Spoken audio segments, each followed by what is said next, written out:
Hi, everyone. Thanks for being here. And hello to the mods and everyone in chat. And we have a special treat. Amanda Vita is here tonight. And as you guys know, CDT was going to be joining me, and she's also here. So thanks for being here, guys. Hello. Hello, and thank you for having me. As always, I'm looking forward to having Amanda here too to talk. Yes, it's going to be exciting. We all have different ideas. We're all very open-minded, so it's going to be a good chat. And all I ask, which I don't even think I need to ask because I'm looking at chat and everyone knows, we're open-minded and kind here. This is a true crime channel. So, I have to get that out there because obviously there's drama in the community and we're going to keep it about the case. And because it is an open investigation, it presents peculiar circumstances and we don't have all the information because it's open investigation. So that means it'll be up to what we do know and a lot of theories and opinions. And these theories and opinions, I just want to put out there, are being based on our old research that we've been doing since this case broke almost 7 months ago, pretty much 7 months. And I'm confident in my feelings about the people involved. And law enforcement has said that everyone that was surrounding that child is a person of interest. They've come out and pretty much said, no one's been cleared. H's father said last night on a YouTube channel calling that H has been cleared. I thought that was interesting, but regardless, this is just going to be a chat about true crime. And this is my first missing child case that I've covered on my channel. And it's been, very trying, but we want to comb through the research. And now we're at 7 months. The research is getting deeper and it's getting, I think, a lot darker in tones and things that, we don't know where this girl is. And other channels have been able to, and even the media and Dr. Phil have been able to keep these parents talking. And I think that that's good. I think keep them talking because, Amanda, CDT, myself, Crazy Crime Chick, who's in chat, so many other good true crime channels, we screenshot like crazy. We all share our screenshots. It's a good community and we just want answers with what's going on with Summer. And not only have we've done our own research, there's channels who have pulled up, CPS reports and all this stuff that's been going on for 7 months. So in my opinion, I feel like my criticism on the parents is justified and fair at this point. We'll get into why I feel like that as we go through some stuff I've put together. But yeah, another thing I wanted to put out there is we don't just sit around and talk true crime and don't do like research and stuff. Like we're very much into the research aspect and getting opinions from professionals and all that. And there's true crime channels that are retired police officers that feel the parents in this case are hiding stuff, specifically the mother. Dr. Phil has come out saying that Candace seemed like she was hiding stuff. So, we have a federal agent who's very close in my family who, we cross-reference things with him.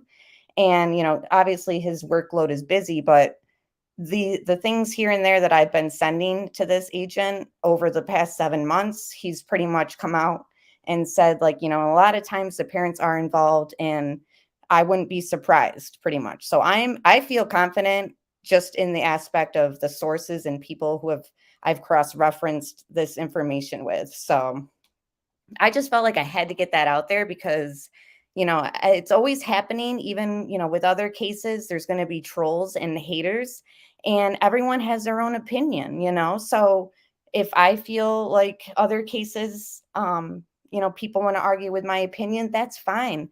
But I just feel like I had to get it out there that I feel this way because of very thorough research. I don't just come out and start blasting on who and everyone else around this girl without, justified reason. I can agree with all of that. And I also always like to preface lives like this by saying anything that we know has already been turned into TBI and authorities that need to know it. So we're not saying anything that hasn't been discussed already or hasn't been brought up already. But like Amber said, I myself know I deep dive. I know you guys deep dive. And I've heard other people say, like, I was one of the first people to cover this case. Crazy Crime Chick, who is in chat right now, has screenshots dating back to the 16th. So I know that I'm surrounded by good people that definitely just are trying to get down to, unfortunately, the nitty gritty of what's going on. And I always like to remind everybody that Summer Wells is going to be 6 years old. She's 3 feet tall, 40 to 50 pounds, blonde hair, and it's possibly longer or shorter. Right, exactly. And CDT, any thoughts to add, to anything? Yeah, just, basically what you were saying, our opinions on this case and our theories and thoughts have come from almost now 7 months of researching and watching interviews multiple times, like you said, discussing amongst ourselves. And what we are going to say here, you're going to hear different theories, opinions. Everybody is innocent until proven guilty. But yeah, there are reasons that we have our different opinions, thoughts, and theories. And it's not just because we're judgmental. It's because we have researched and, looked at the history, looked at the past. And like you were saying, I mean, we don't know where Summer is. And I think we really, need to keep her face out there, continue talking about this story, and, go from there. And I think it's pretty interesting that all three of us have studied the same information. I consider us all really good investigators, and all three of us have different conclusions. So that's interesting. Yeah. And I'm not even 100% set on like how I feel one day will change. And, so I figure we might as well just get into it because I know that, like you said, we've all done our research. So I know we're going to have good chats on each little thing I got. So this little clip, I love this. I'm sure people have seen this, but I was just like, I have to start it off, because everyone's going to have different opinions. And if anyone's already like triggered by me saying I feel the parents know more, specifically the mother, That's my opinion! Over. Those That's my opinion! Over. I'm sorry. goodness. That's perfect. And everyone's entitled to their own opinion. Their own opinion. Exactly. So everyone knows Chris McDonough, and everyone knows that he was one of the only ones to ever get Candace on camera besides WJHL, the local news station. Oh, you know what?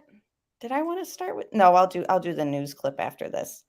So this little thing that he had gone through recently, his channel's linked in the description box, as well as everyone else who is collaborating tonight and who has, helped me through the research in these clips. So this is pretty much, I'm on the same board with what Chris is saying. And he says, at first he was fooled by Candace and she pretty much wins like an Oscar award. And I'm narrating it for you because this is what happened. She goes over and she sits down and she says, I don't know why God is coming down on me and people. Okay? And she is bawling. Okay? Now, at that point, I didn't know what her skill set was until she made the call to Mary and really put that, that piece of puzzle. And I feel like you guys know that call that he's referring to. Excuse me. Pretty much that, remember that prank phone call Yeah. on Unmasked, I think it was? I uploaded it and like turned up the volume and enhanced it a little bit. But yeah, I mean, it's a lot of people were like, oh my gosh, Candace is crying. And then come to find out it was all a sick prank. So Right. I feel like that sort of set the tone for the live stream right now to kind of, you know, remind people with what we're kind of dealing with here. You know what I mean? Like, these aren't Madeline McCann's parents or any other missing child's parents that we've ever seen. I feel, you know, like the Wells have set themselves apart, you know, and that the pranks that we've seen take place since Summer has gone missing is just demented. I can agree with that. So, just another thing to kind of add to my feelings of, I feel like everything, if I come down harsh on them, it's almost justified in a way. So I want to start also with the interview that Don recently did, and with the news after the protesters, quote unquote, protesters were there. And just a few things that he said. I know a lot of people were sort of focused in on the drama aspect of the news clip, but I think that there were some things that he said during it that I was like, wait a minute, like this is not adding up in a way. Hold on. Changing screens. Thank you, everyone in chat too. While I switch screens, just want to thank everyone for being here. I think it's because of that prank call that I kind of fell off the Wells Island train, and I kind of, you know, stepped back a little bit. And then also with a lot of the drama that goes on between creators, I try to not get involved as much as I can just to keep my own peace. So I haven't kept up with any of this. I'm actually interested to hear this interview by Dawn because I haven't heard it yet. But because Really? I try to set myself away from what they're saying, because I myself don't know if they had an involvement with their daughter's disappearance. So I don't set all of my cards in their basket, if you know what I mean. Right. And with the whole controversy of, you know, protesters going there and did they do this or that and was it right? Something I just realized today, like while I was listening to this, I'm like, they're doing an interview with the main local media there, and they're getting Summer's name out there, which is good because of the protesters. And then I also thought, and we're getting Don to kind of talk again. And even though it seems like he's just referring to things that don't matter to the case, he kind of, once again, contradicts himself and sort of shows his body language when we know he's being deceptive. And in other videos, we've kind of combed through it, and he does a lot of blinking, like when you know that it's just like whatever he's saying is BS. But here he talks about when the protesters were there and how Candace was. And I don't know if anyone's seen, but I have his channel linked. JLR had a video of Candace, you know, walking out of the construction site when they went there and protested. And she's very, you know, lackadaisical, nonchalant. I mean, obviously, you don't know how you would feel or be acting if people were protesting at your work site, you know. But the way that Don does this interview is he's sort of stupid in a way. I'm sorry, but he describes how Candace was acting and looking and feeling that day. And it doesn't match what JLR and everyone else has shown. And I'm like, he's just lying. So hold on. I mean, Candace was in tears and she was shaking and all that. She's scared. The group heard yelling profanities at the parents and loudly claiming the parents had something to do with Summer's disappearance. Let the police do their job. I mean, I feel that they're just making a mockery out of everything for their YouTube channel and personal gain. And whether or not you agree with that statement, I think it's interesting that he says this after that prank call took place. So it's okay for Candace to make a mockery? I don't know if you ever heard that. They had pre-planned it. That it wasn't just something that they did that night. They had talked about doing it beforehand. So I definitely agree with what you're saying. Like, that's a little weird. and it's like, take the drama out of this equation and take the personal feelings you feel about the protesters out of the equation. Listen to what he's saying. Candace was shaking. She was scared. She was crying and upset, right? So then we go and we see, and the full video is linked in the description, but I mean, here it is.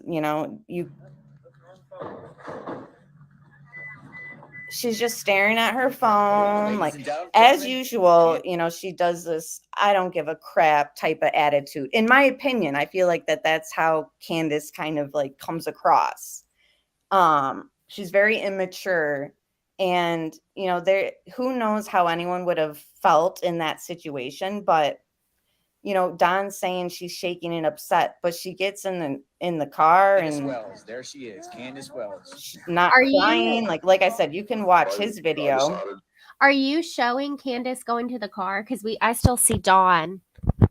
Oh, hold on. I know what you're talking about, but it's just not showing. Okay, yeah. So I was just wondering. Thank you, Kelly. You're welcome. I forgot to switch the screen. And I think one thing we know, even though we've only seen a little bit of Candace, I personally have talked to her. She doesn't rattle easy. In fact, you can probably get a laugh quicker than you can a tear from her. So it does, it's kind of, he's lying. He really is lying. You would definitely see it all over her face. We've seen her cry. So you could tell that she wasn't crying. And you also know that it's hard to get her to bring out her emotions. Oh, gosh. And that is what I was afraid you were going to say, because I try, even in my analysis, to give people, well, maybe, I don't know how I would feel if I was her, this and that, but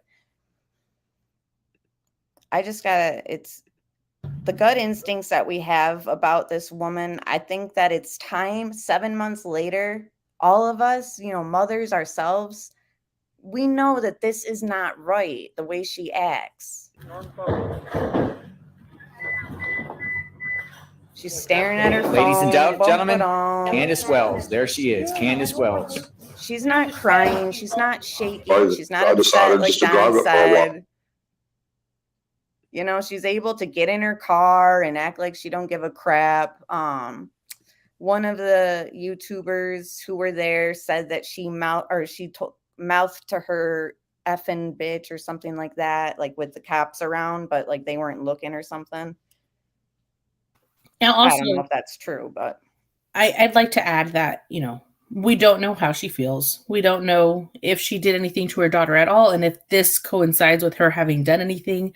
But I do want to say that she's at work. And if people are protesting, I feel like personally, I'd be more angry than sad. So I wonder if that's also like maybe she was crying out of anger and being upset, because I think I'd be mad if they were coming to my job site and doing this. A lot of people just assume she was with Dawn, but if you look back at their pictures and if you know Candace, she works with Dawn. Yeah, and she was talking about okay, so before this video came out where they had gone to the job site, she was talking on a stream saying how Dawn wants her to go to work, but her ankle has been messed up, and that he had told her, he would provide for her and all this stuff. But anyway, just interesting that she was at work with him that day. And I think, right. It's good for her to do that, but it's just like you have none of your children because of, in my opinion, even Summer is gone because of their actions. Right. And Even the if boys are gone.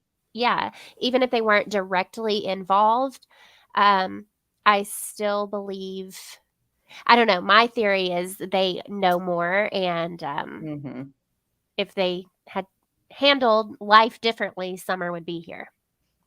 And subtly, and I don't know how Kelly and I have talked about this, Amanda, subtly in all these interviews that Don does, he throws Candace under the bus here and there.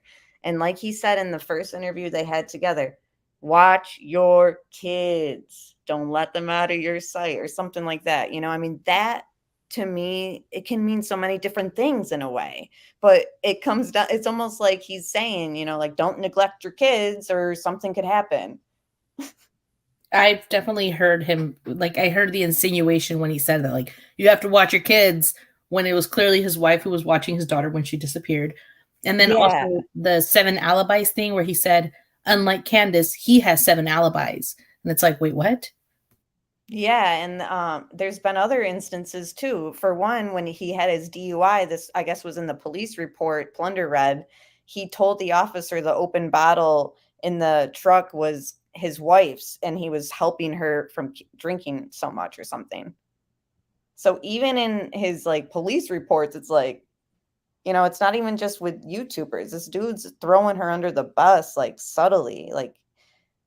Now that might not be a lie, because Candace has said to myself and friends, like, she drinks and he takes sips out of her drink. So it could very well be her drink. That part may have actually been true, but with them, we'll actually never know.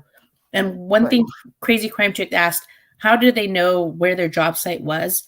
The YouTubers that were there said they had an insider letting them know when and where Candace and Don were going to be. And since then, it has been provided allegedly that it was Dudley, the coworker. And I feel like Dudley is probably deeply regretting. Yeah, I almost felt like that was like a Scooby-Doo episode where they like lift the hood and they're like, it's Dudley. Yeah, and then poor Dudley, like, his wife was already expressing fear about this whole situation. They backed out from talking to Jay because, he said his wife was just uncomfortable with everything. And then all of a sudden, now his name is out there with who told them where to go find Dawn at work.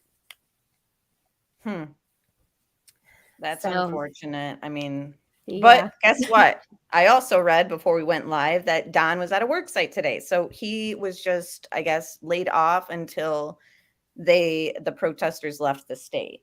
Yeah, I just kind of took it as he was called off of that specific house, that specific job for that day. Like, he wasn't totally fired. They were just like, we don't need this attention. Just go home and we'll regroup later, Don. And he still has a job.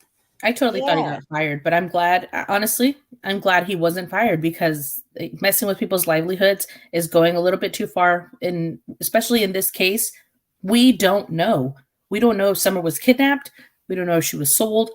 We don't know if something happened to her at home and they hid her.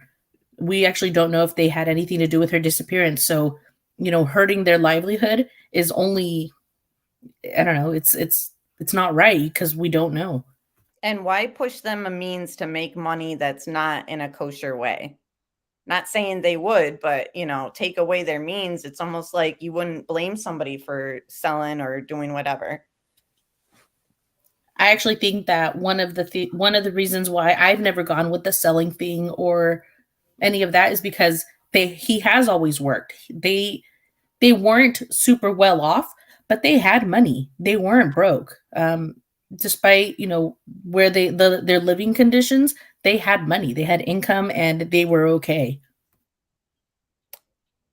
Well, and also the whole firing thing, I just wouldn't want, the main concern that people should have is like their sobriety. And, you take away someone's job, obviously they're going to be an all-time low. I mean, I don't want to see anybody, it hurt to, hear that phone call with Mary was a prank, and like, because it was like, my heart was racing. I was watching that live and I was like, oh my gosh, like, what is going on? This is intense. And then when it all came about that it was a joke, you felt like sick in a way, and it was like, these people are unwell and they need help. And, I still can't wrap my head around that prank. I really can't. Me either, because Candace, I mean, it was like you could hear like snot, not to be graphic, but yeah, it sounded real to me, like real blubbering, crying. And maybe, again, when I first heard that, I was like, is Dawn forcing her to do this, like against her will almost? Yes. And now I don't know. I mean, I will never quite know, but it was bizarre.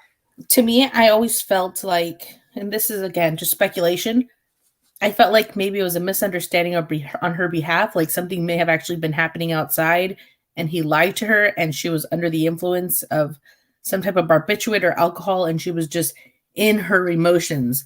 But with what we know afterward of what they were saying about Mary and having pre-planned this and all that, I don't know. I think, maybe it was all an act, especially because, myself and Crazy Crime Chick were let known that they were lying to us, trying to get us to expose the lie so they can make fun of us for broadcasting covering it. Yeah.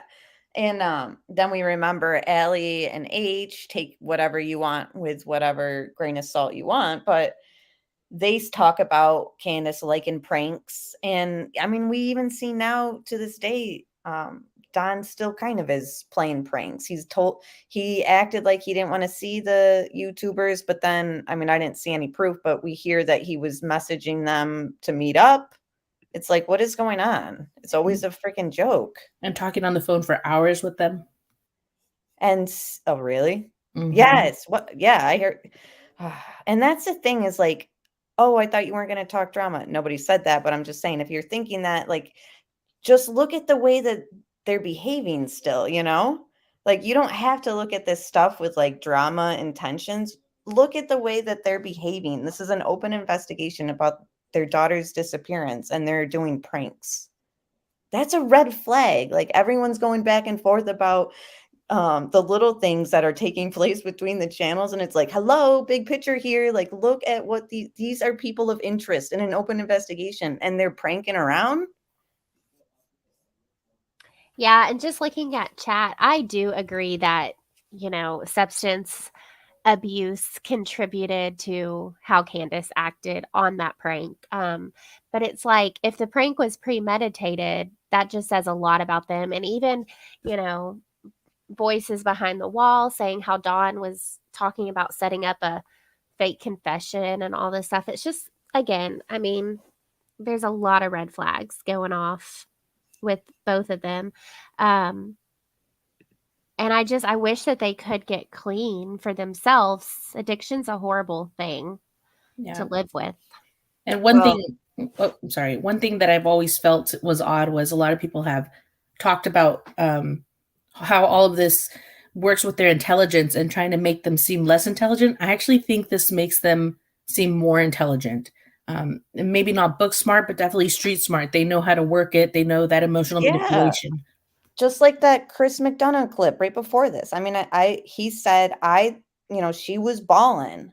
And until I saw her prank with Mary, he didn't know her skill set. And look at the way they're almost like you said, adapt. And Chris McDonough said this too. They've adapted, and the way that Don is when he's on camera for the media, different than the way it is here. And I'm about to play a clip from Voices Behind the Wall from months and months ago. And it's like, when I rewatched it, when I was editing, I'm like, this seems like a different Don. Like, he's just got all these different little, like, he has different hats. But he's easier to figure out, in my opinion, than Chris Watts. Always have to throw that one in there. I just feel like, I don't know. I just think Don's more simple, even though he does have this like career criminal mentality. I just still feel like, we are still watching Chris Watts' body camera behind the scenes. Everyone who knows us from Watts case, we have not forgotten about that research. And just comparing the way that Don is and the way that Chris is, I think Don a little bit easier, because I feel like Chris is just different level, different spectrum, I guess you could say. Let me get through this, because I know we can go on and on. I don't think there was just a few more things he said. They pretend that they're all about Summer and they care about Summer, but I think otherwise. Let the police do their job. I mean, I feel that they're just making a mockery out of everything for their YouTube channel and personal gain. I don't think they pretend that they're all about Summer and they care about Summer, but I think otherwise. From his front porch this weekend, several hundred feet from the road, he could hear protesters screaming over bullhorns. The protesters, been coming to our house probably 6 times in total and just making a mockery out of everything. Well, there at first it was very scary. It could be bad. It could be dangerous. It has been. But we just want to get back to normal. I remember. That bothers me. We just want to get back to normal. What is normal when you have none of your children? Amanda, what do you think about that? I think it's a weird statement considering that Candace has told me herself, I just want things to go back to before Summer went missing. And it's like, even if Summer comes back, your other kids are taken away and they're not going to give you Summer just like that. It was just a very odd statement. And that one seems like the same, like it's almost blasé, like dreamy. It doesn't. What is normal to them? Like not going home, like so normal to them going home without their boys, like CDT said? And maybe, you could argue like they're in denial, and when they say get back to normal, he means we want our kids back and want to that's their normal. Right, and they're still kind of in denial or not processing all this, but Right, I it's don't a know. I loose didn't like it. Same. I was sort of like, wait, I just felt like it was like an odd statement. Like, and this is why I feel at times that she's already gone. And again, my theories go all over the place, and, we will talk about opinions and speculations here. So I feel like some of the remarks they make, like they've already accepted that she's been gone. So without the protesters there is normal, like they're just trying to like adapt back into like their new lifestyle. But again, like you said, like we don't really know, like he could have meant before everything happened, but when he said, before it had even been a month that she'd been missing, which I'd recently reshared the clip, to the media source, I'll see her at the resurrection. That was before a month. Their new normal. Yeah, because they're not going to, unfortunately, if Summer came back today, they're not going to get the boys back tomorrow. And in fact, they're not going to get Summer back. If Summer were to be found today, she would go to DCFS. She wouldn't go to them. That's sad. Hi, dear Irish. Hey, Dee. Okay, so let me proceed. So anyways, I don't see her as crying and everything like Don was saying.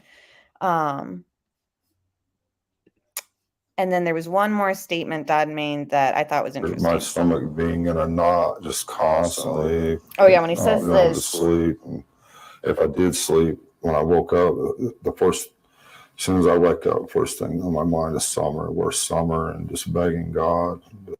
I almost felt like that was genuine grief. And people can argue grieving because she really has been taken away from them, like, speculating, because people pretty much don't believe in a random abduction. I don't believe in a random abduction, but say that they sold her, because people speculate that. Maybe he is kind of like, doesn't know where she is, Or I almost felt like she's already gone, like I've speculated, and this is his feeling. Like when my dad passed, that's how, as soon as I would wake up, even if I was turning over to get comfortable, you think about like that person because you're grieving. Mm-hmm. So I didn't know, that I just felt like maybe Don is feeling real emotion in that moment. Yeah. And he really could be missing Summer, like even if he had something to do with it. Directly, even if he had something to do with it indirectly, or even if he has nothing to do with it. It could be true that he's missing her. He said that she slept with him for her entire life. So he was used to having her by his side. Don't like that, but so I do think that he could genuinely be missing Summer. But that doesn't mean, I feel sympathy necessarily for Dawn. As a parent, I feel pain when I think of that, especially if he had no involvement. I personally myself think that if something happened to Summer between home and the time where 911 was called, I don't think Don was involved, because I think TBI would have known by now. They had his phone. They were able to track his location. His calls would hit different towers. So I personally think that if Don were involved, it would be after the fact. But if something Mhm. happened to Summer between getting home from the watering hole or the horse pond and when they called 911, I don't think he was involved. I have been thinking so much about that as well. I was not giving Don any sympathy at all. Honestly, when this first broke and I was only following it through CDT's channel, because I was busy with Kurt Cobain stuff, I was like, I think I remember telling her, and like, he seems really sad. Like, I don't know. He seems like he's, genuinely sad. And then we got to find out all this stuff and the interview room, etc. And then I was like, wait. And then the pictures and talking about sleeping with her, blah, blah, blah, blah, blah. Obviously I had a different view on him. I still think he's shady or whatever, but I've been open to the idea that, like you said, if he's involved, it was after the fact. And I just want to say co-sleeping, I am all for co-sleeping. I co-slept with my son for 2 years, but Don is he has admitted that he sexually or SA'd his stepsister starting at the age of 5 years old. There are SOs all on both sides of the family. Yeah, so I'm sorry, but I don't think just regular co-sleeping. Yeah. I can't say Don was doing that, but I'm not saying co-sleeping is not a good thing. That's not what I was trying to Right. say. And So I don't sometimes I really. forget that people have just jumped on this case. So everything that each one of our channel, if you're new here, every one of us on panel has early videos on the case, and it's kind of gone into the topics we're talking about. This topic tonight is like an expansion on all that research. So yeah, like she was saying, I think there's even been charges filed in Utah from Mary, maybe. I don't know. I thought that she was in the process of filing on Don recently As because of far as what I know, happened to her. she is. Yeah, co-sleeping is attachment parenting, yes, and I'm all about that. But I'm just saying, look at Don Wells. He's a criminal. Sorry, but And I'm sorry, remember what he had just said? Didn't yeah, Allie's exactly. Thank you. Yeah, that's what I'm saying, crazy crime chick. It's not that I don't like co-sleeping or I don't like attachment parenting. It's I don't like Don Wells doing it with Summer, who I think in her photos, she doesn't look like a very healthy child, especially the closer we got to June. Yeah. But yeah, I love Oh, co-sleeping, and I did it with, for 2 years with my son. My daughter didn't want to, but I just don't want people to take that the wrong way coming from me, right. Oh, yeah, and trust me. So a few people are saying in chat, like, I wouldn't let them babysit my kids. Yeah. And I agree. Did you read Mark's on the screen? Yes, and not just Mark, but and I don't want to laugh about it. I think this is one of those, like, it makes me nervous kind of laugh. Yeah. Because as much as I want to take his background into play, I've always been one of the people, I think, that said, we don't know. And I don't want to put this man on the spectrum of having, essayed his own daughter. And I want to believe that she grew up in a loving home and that her bruises were because she was tussling with her brothers, which I've seen in videos, them like beating each other up. And I'd like to think that the only sign of abuse I've seen myself is the haircut. And I still don't know if that was a sign of abuse or just severe neglect. And which can be abuse, but I mean neglect of, like, cleanliness. See, I think it's gone even deeper than that for me, and we'll get to that in a little bit. The hair and how deep that's what I mean by uncensored discussion tonight. Like I said, this is 7 months in. Like I'm at the point in my mind, where I'm like you said, nitty-gritty. So continuing on, and thank you everyone for your great discussion in chat and on panel. Just constantly, You know, just that was my baby, my little girl. She was always with me. Wells keeps in contact with investigators, not giving up hope. I even hear from people time to time where TBI has contacted them because their cell phone happened to ping in the area. So I know that they're still working and they're still looking into things. I think that was a weird statement, that she's always with me type thing. That makes me think she's more than missing, that she's kind of an entity as opposed to a living person missing somewhere. Like a ghost? Like a ghost. Interesting. Yeah. I also thought it was interesting. He said people are still getting a hold of him because investigators are contacting them because of cell phone pings. Who's getting a hold of him? Yeah, I wonder about that statement too. Like at first, when I first heard it in editing, I was like, okay, good. So they do have stuff on phone pings and all that. And then I was like, wait a minute. Why would they be telling Don that they got a call from TBI? Triangulation? I don't know. Like maybe just running into them in town, like, hey, how you doing? Oh yeah, somebody got a hold of me because I guess I was in the area when she went missing. I don't know, I just felt like that was so weird. Hold on, let me re-listen real quick. I just don't know. Ping in the area. So I know where TBI has contacted them because their cell phone happened to ping in the area.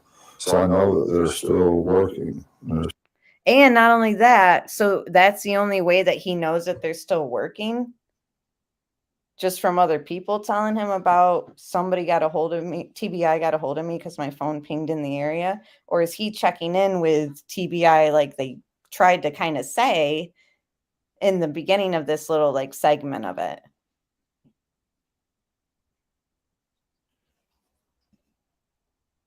I don't know, just thought it was weird.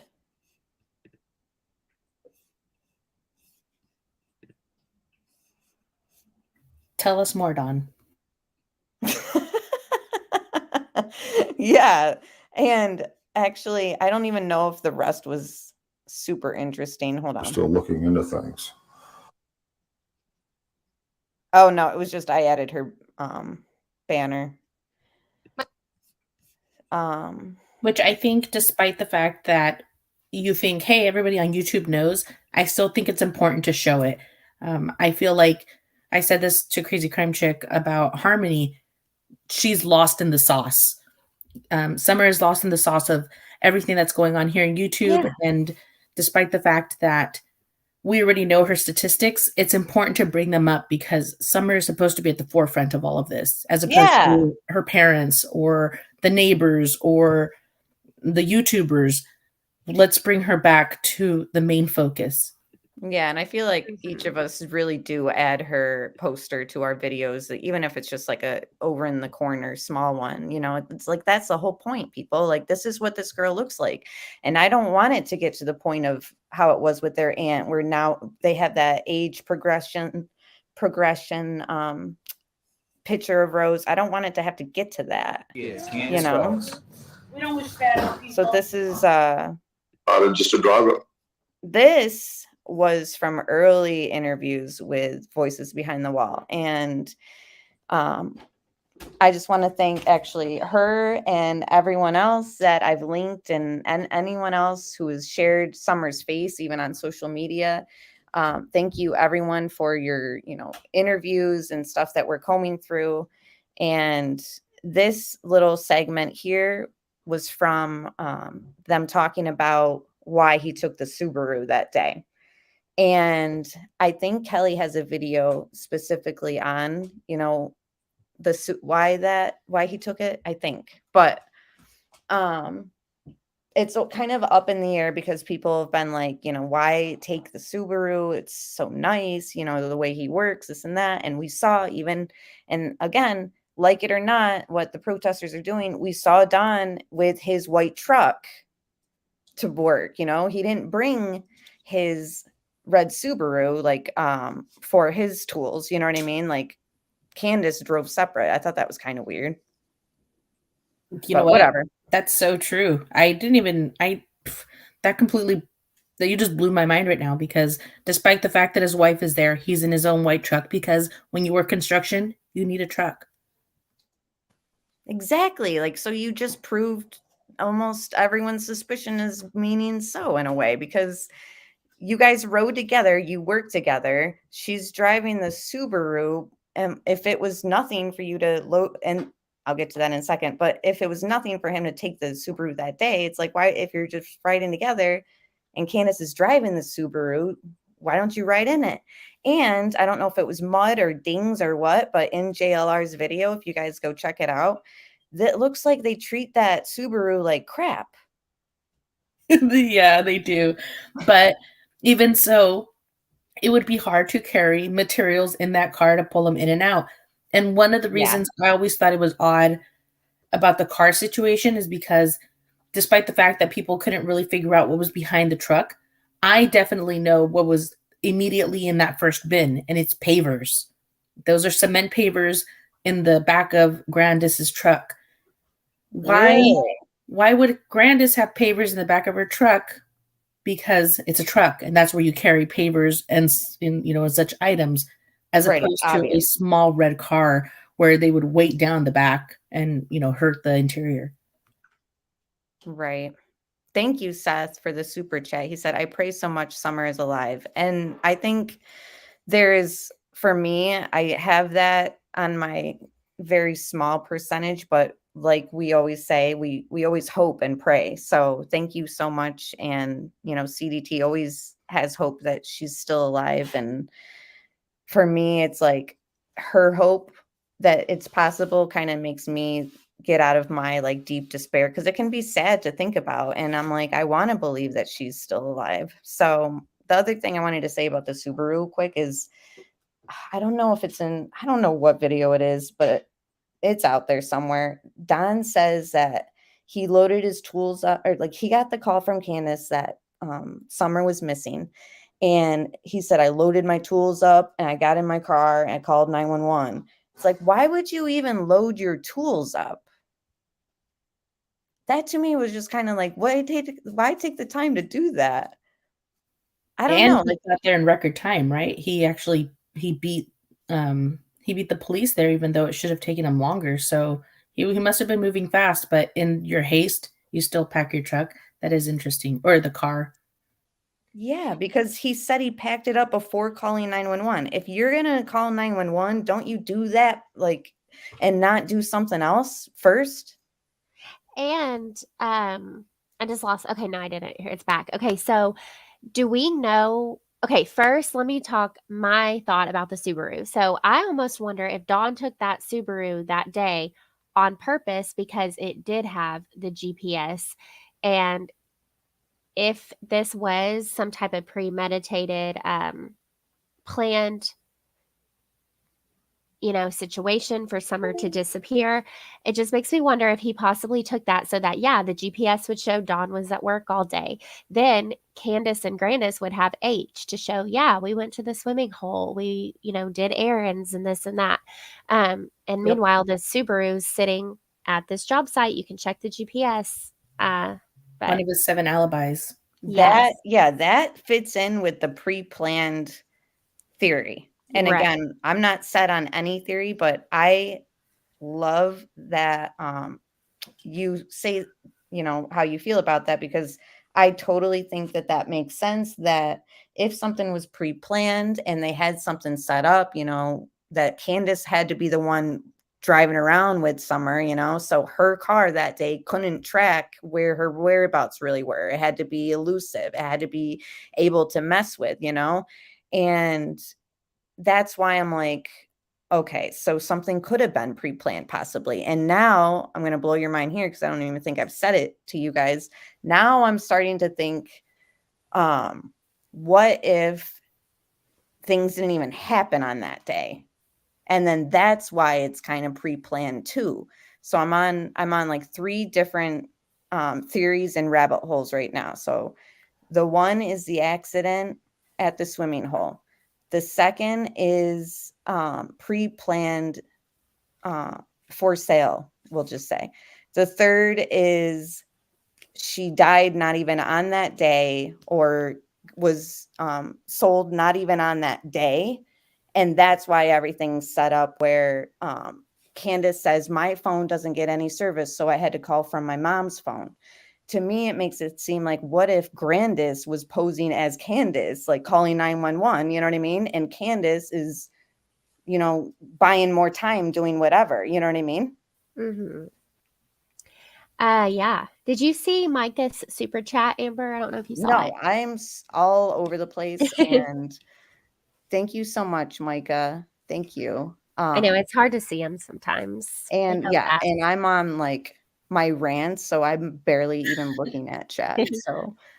So while we're on the subject of what Amber thinks or when this happened, I myself personally think that Summer was alive in the back of the truck.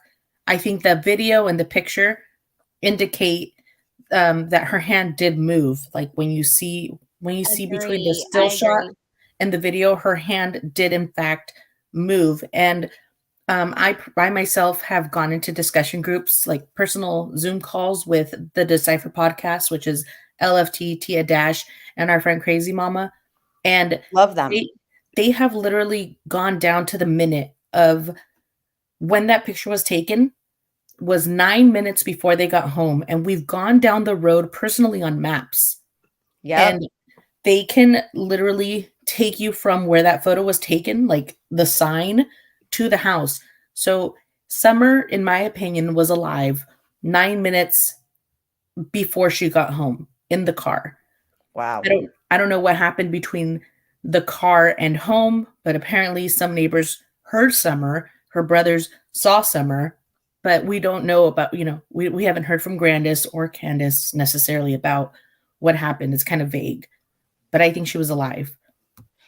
Okay, real quick. So I know the neighbor, Jody Sue said that she heard the scream, but have neighbors also said that they heard Summer on the property after 3:30 or whatever on the 15th? Not that I know of. Okay. Only Jody Sue's that I've heard.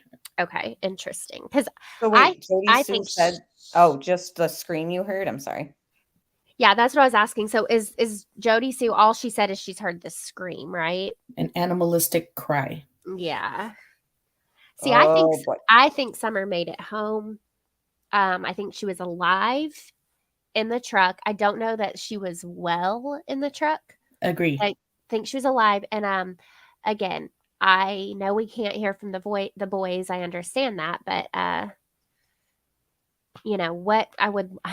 know they've talked. It's like, what have they said? What state was Summer in? Like, did they say, yeah, Summer was taking a nap, or Summer was sleepy and Mom took her to the bed in the basement or something? Right. It's like, what happened? Thank you, Derek, for the super chat. He said, thank you, ladies and Crazy Crime Chick, for keeping all these true crime stories alive and keeping us informed. Go Steelers in the playoffs. Oh, okay. And Dee said, do you need service to call 911? And where she's at, they don't need to. I've honestly never had to. Would you say? I think you do need service. I think what a lot of people are trying to say is you don't need a cellular phone service like AT&T or Verizon to call 911 from a phone. Like, it can be disconnected and still call. But from what I've been hearing from the YouTubers that have gone to Ben Hill, there is absolutely no service.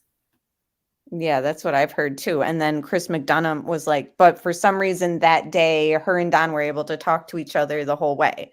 And I'm like, another reason why I'm feeling like it's staged in a way, because that phone call was good for their alibi in a way, because it would show like a ping of her on the phone voice or a Facebook Messenger with Don at that moment.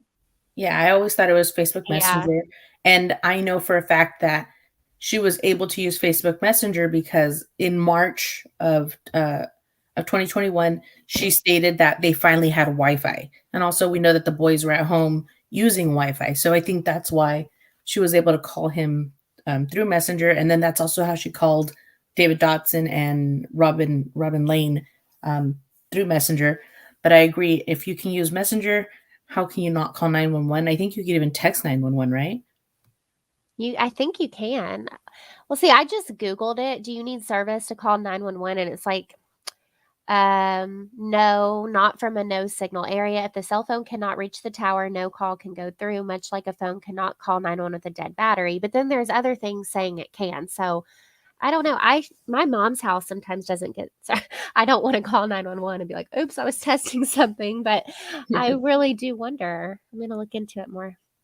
But it's like in the Turpin case, that's an example where Jordan Turpin dialed 911 from an old cell phone that Yes. Had no service. Yeah, exactly.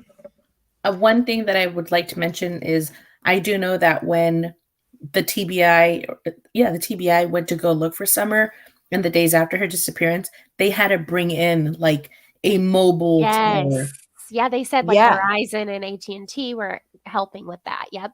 Yeah, I did a video early on about the communication issues that they have in that terrain and all that area. Pink Dahlia, thank you so much. You said if you have any credible tips to help find Summer, please call 1-800-TBI-FIND. Thank you, ladies. You are the best, and I love you in this community, and we love you too. Yes, we do. We love you in all the chats and always showing support. This clip about Don, I won't tell you my thoughts, like if I think he's being genuine or not until after, but I will say, in my opinion, I feel like he blinks a lot when he's not being truthful. For a while, that's all. Money for it, and I thought, well, because the Subaru, since the boys have been out of school and everything, I was just sitting there, and I'm paying quite a bit of money for it, and I thought, well, I might as well get some use out of it. I'm wearing out my truck, but I'm pretty hard on vehicles, so I decided just to drive it for a while. That's all. Put some miles on it because it was just sitting there, really. Yeah, why not go to work in a nice vehicle? Yeah. And in fact, my boss commented the day that my boss commented that day that Summer went missing. Just before I got that phone call, he was making fun of me. He says, "That's a hell of a car to be putting a bunch of damn drywall tools in." He was just giving me a hard time. That's how he knows where I was.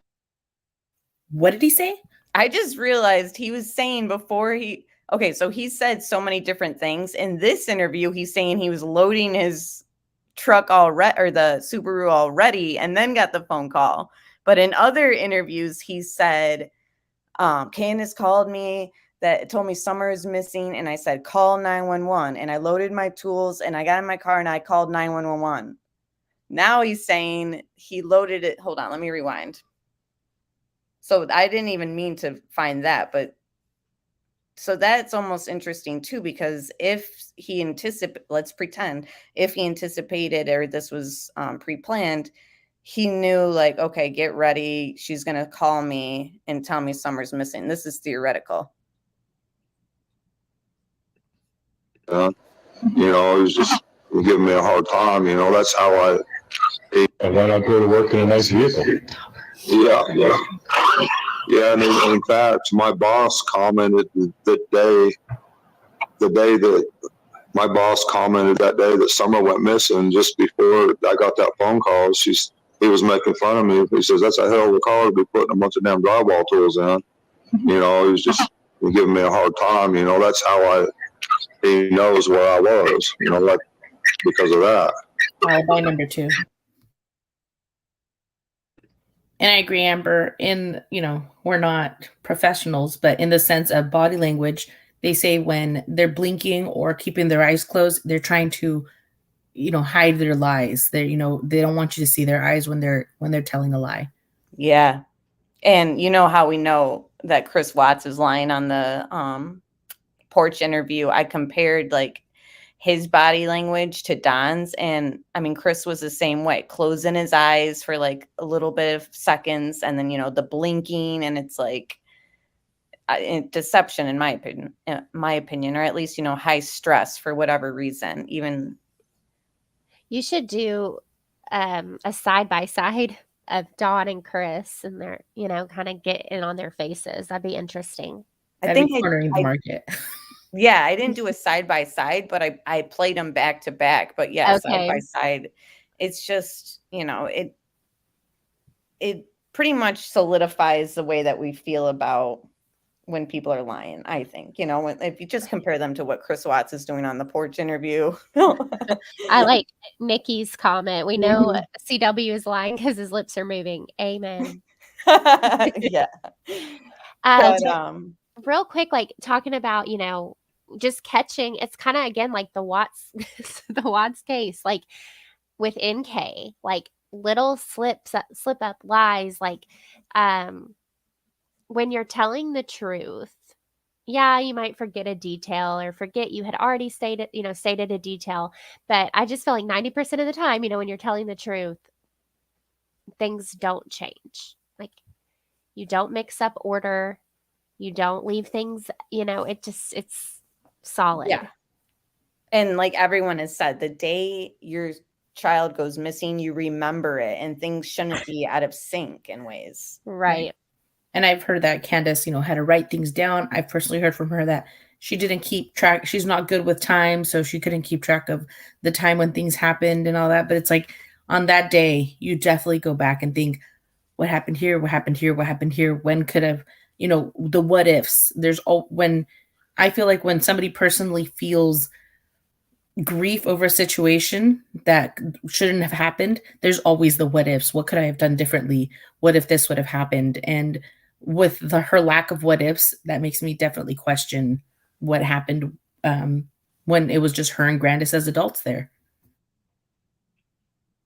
Yeah. Yeah, and we still haven't verbally heard from Grandis, the other adult who was Right. present when Summer vanished. No plea for her granddaughter, no, emotional upset. And again, everyone handles things differently, but just something to note. Well, Yes. that and she dipped. She dipped. She made one statement to WJHL, whatever, and it wasn't even on camera. Remember, it was bring my grandbaby home. She is a lovely baby. We're so thankful for everyone looking for her. We yelled and looked for her as much as we could. She's just gone. It's devastating. And that was her only statement that she made. And I think that was the first week she went missing. But yeah, then she dips. Like that, to me, another red flag. And speaking of grandma or Grandis, I'm almost thinking, and again, I'm thinking outside the box and not believing everything that we think we know. Her going to the emergency room almost could be an alibi too. Like, you know what I mean? So if stuff was going on while she was there, she didn't have any part in it. You know what I mean? I So agree.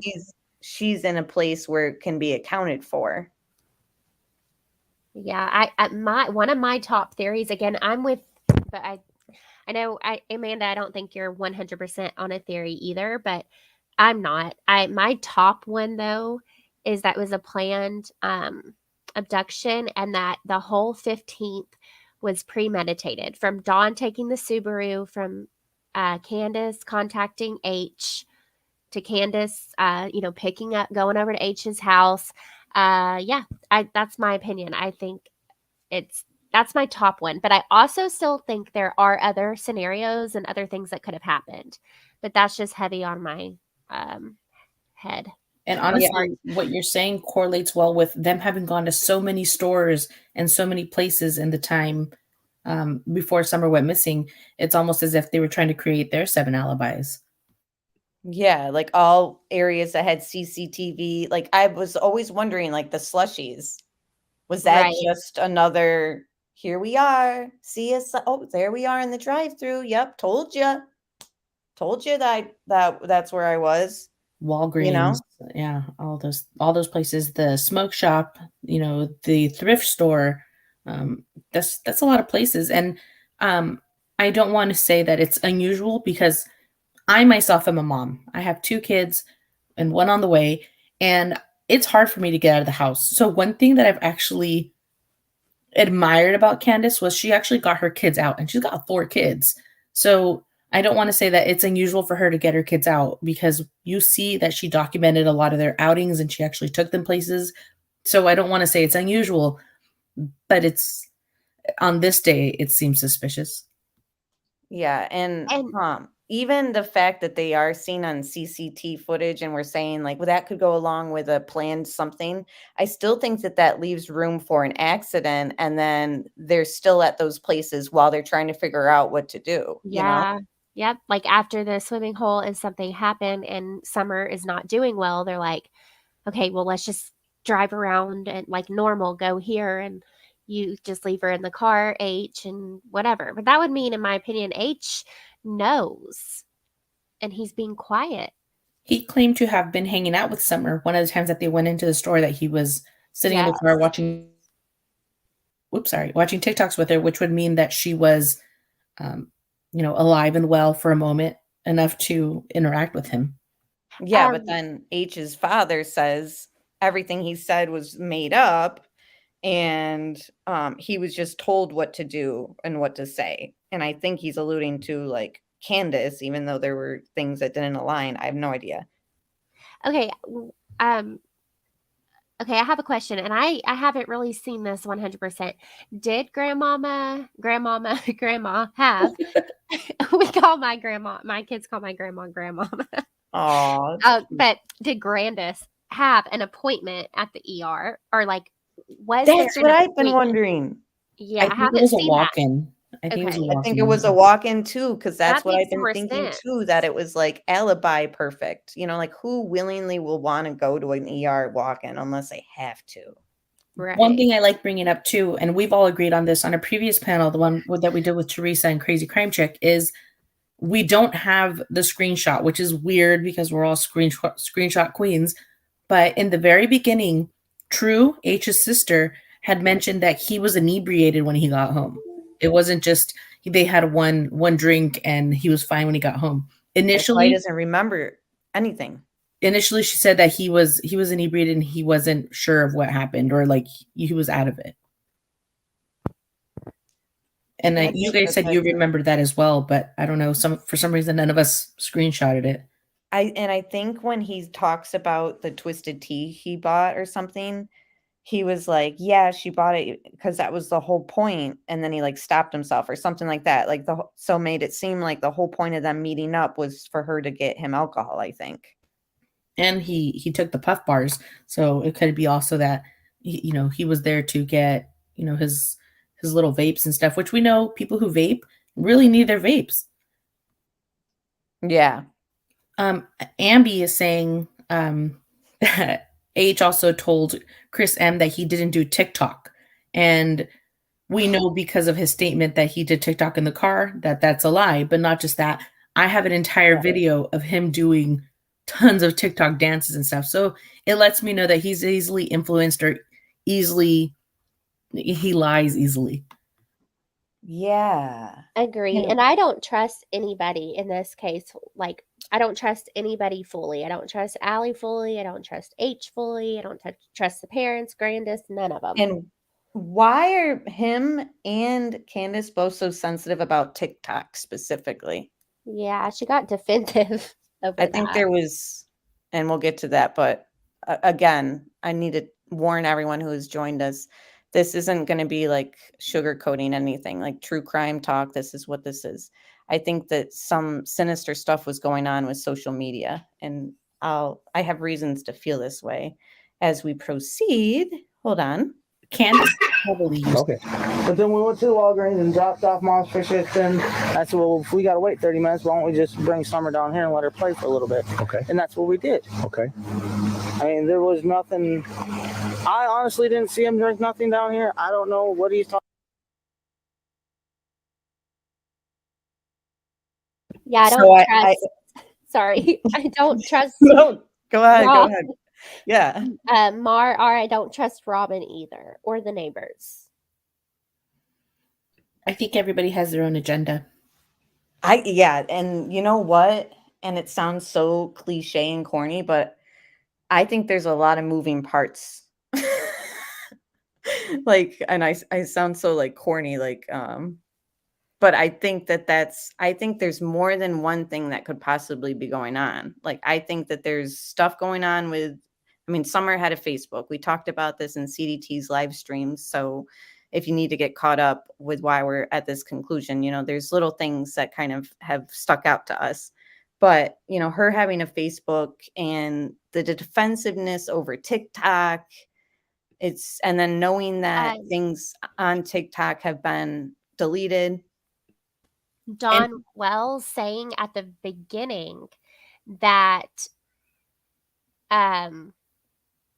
it could be traffickers because of Facebook. They use Facebook. Candace is always uploading Summer on Facebook. They use that. Candace had 3 or 4 TikToks too. She didn't just have one. She had multiple accounts and multiple Facebooks. And she uploaded to the last TikTok a lot. In fact, her very first post about Summer. So when people were saying she's not posting about her daughter, that's not true, because she tried to make a viral video about Summer on TikTok to bring awareness to her being missing. And that's when I first started contacting her, was on TikTok, because you guys know I'm kind of a big TikTok user. And since then, there's been nothing. And when you're on TikTok, you're kind of stuck on it. I would post more on there if I didn't only do true crime content. Like if I did my lifestyle stuff, I would post lots on there. So for her to just completely stop and only use Facebook makes me think that you're onto something, that there's something weird about TikTok. Right. And there was a reason why you were on TikTok then, but you're not now. And that's the other thing, is like Chris McDonough discovers, is that Candace had other phones too, and they weren't turned in. And I think I have a clip of him going through that. But yeah, so if you have multiple social media accounts and you have multiple TikToks, etc., and Summer had a Facebook too. It's just, maybe it's related to her disappearance, but maybe it's, like I said, if there was an accident or something, and then this is just something on the side that was going on with these people, possibly neighbors, possibly, like, in my opinion. And if you go through pictures, and if you go through the documentary I made on Summer Wells, something changed. Like you said, Candace was always doing stuff with her kids, but like something seemed to have changed at one point, and I'm kind of trying to pinpoint that timeline. And that's why I was questioning Jose's involvement earlier this week, because I was just like trying to figure out, like, because it seems like the pictures are changing. Like at first it was like, these are my kids, we're out, and it looks good. Like you said, like a mom who shares pictures of their kids, like that's a good sign in a way, But then I started like realizing the pictures sort of changed a bit. And it was like, specifically when it comes to Summer, I'm not talking about the group photos, but and in the same sense, I did feel the church ones seemed like they were like posed and positioned too. But when did they start going to the church actually? It had been a while. I think they had been going for at least a year, but I don't know exactly. One thing that I wanted to interject before we get off the subject of social media is I did Instagram. Like I was an Instagram mom before I ever came to YouTube. And I always prided myself in being able to read people's social medias. Like it sounds weird, but I could tell a lot by somebody's social media. And myself and D Irish have kind of gone through, and Candace talked a lot through her social media without saying a lot. And in fact, she said a lot on her Facebook.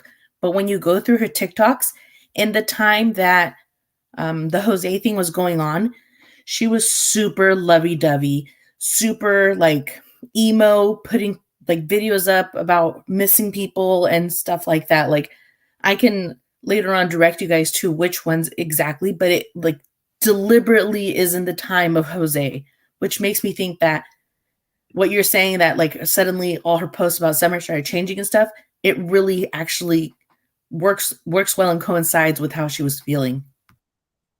Like missing Don because he was in Utah, or no, missing Jose because he was gone. What? And you know what's interesting is in that interview or that phone call last night with H's father, he said that Jose was hooking up with Allie and then Candace near the end. And so, I don't know if you ever heard of the reason why Allie had cut off Jose was she said that he had made a post on her daughter's Facebook saying, like, on a scale of 1 to 10, he had like a 10 crush on her or something like that. And that pissed Allie off, which I understood at the time that it pissed her off because it was her daughter and her daughter was a minor. But at the same time, I think there was a genuine competition there with this guy. So they were fighting over Jose, you mean? Yeah, and I think the same with Candace. Interesting. See, I want to listen to the phone call with H's dad. I haven't listened to that yet. Neither have I. Yeah, I have some clips that were actually kind of interesting, but he did not think that the mugshot was Jose. Like, so the picture collage on my community, he said that's Jose, but the mugshot and the arrest list that was read off or whatever goes to that mugshot, which I don't know if that was real or not. But let me listen to this clip real quick, and then I'll play it for you.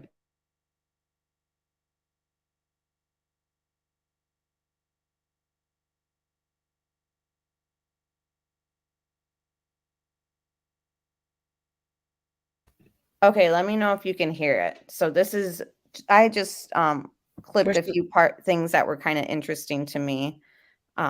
We're still at the watering hole on the screen. Okay, yeah, this is just playing from my phone, so it's not going to play on the video. But it's H's dad. Fresh start, and Candace offered for him and us to stay, but we decided to come back to New York because I can hear it. most of my wife's family is, and 90% of mine is. So he's just talking about how Jose stayed behind, but everyone else that was with Jose when they arrived there left. But he did stay behind, I think he said, for like a month or two. And then he went to Alaska, and then now he's in the Philippines and has no phone service and no internet. And no one's heard from him. And I guess his brother has, but yeah, he pretty much, I'm uncertain if TBI has even contacted Jose from what H's dad is saying. That's huge red flag. Like everything, all this drama going around, like, hello, we have real issues, people. I need confirmation that Jose has been tracked down, because I thought this whole, like, he's on a fishing boat. I thought that was, another rumor, because I mean, no offense to whatever who wants to joke around, but there's like a lot of jokes for some reason going around. And I'm like, just trying to find out, has anyone talked to Jose? And according to H's dad last night, of course, who's to say if he even knows what's going on, but behind the scenes with TBI, but like, has TBI talked to them? I don't know. Right. In the grand scheme of things, should they really have to have talked to Jose if he wasn't around at all when it happened? Right. It's like, how do you narrow it down? Because what they're saying, anyone around the child is a person of interest. Okay, well, Jose was there, like, he was living there in like October 2020, right? Yeah, like September, October. Okay. Yeah. Yeah. Well, I mean, that's less than a year when you're talking June. Yeah. And it was somebody outside of their nuclear family added in. I know. The Jose thing never really piqued my interest, so I'm listening to you guys like, what? I guess with the Jose, like, I would just want to hear his, I think in Jay's chat, a lot of people did not believe that mugshot and criminal history was the Jose. I think from hearing from Jose, we could gain, even more knowledge about what was going on inside the home or up on the hill. But it's like, would Jose really tell YouTubers or the public the truth? I don't know. I don't think he'll ever even talk, but. Right. I'd at least like to know if they contact him. Yeah. Now, I'm not going to try to pretend to have the same taste as Allie and Candace, but Jose doesn't seem much of a papi chulo to me. So it makes me wonder what his appeal may have been, and was it drugs that he maybe was a supplier? Well, that's the thing, is that I'm saying things sort of seem to have changed on in their pictures or whatever, and you're saying on what you've seen of her social media around that time, and I'm like, why though? And why did they try to say that he was gay? You know what I mean? And then Right. I'm sorry, but he likes chicks with rhymes with chicks. Yeah. It's like Just some dicks. it's like a NK thing. Is she just saying that to throw it off? I'm sorry, think- but I don't know any gay men that hook up with women. I think that was definitely a deflection. I don't remember his name.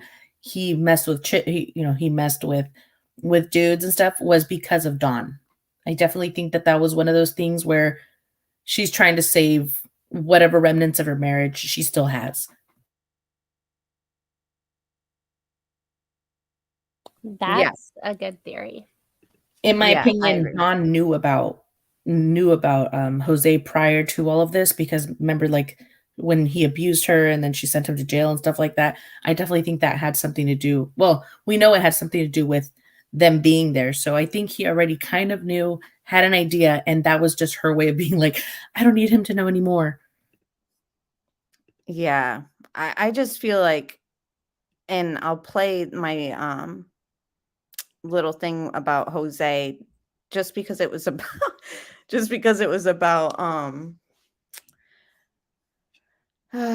pretty much Don doesn't. I realized not only did Candace, I don't know if you've seen my video, but did she act like she didn't know Jose's name when Chris talked about her? But I realized when Chris talks to Don in an interview, he doesn't give up the name Jose. Like Chris had to say, was that Jose? So it's like, why are they both? The cops got called. Candace, after I threw that beer.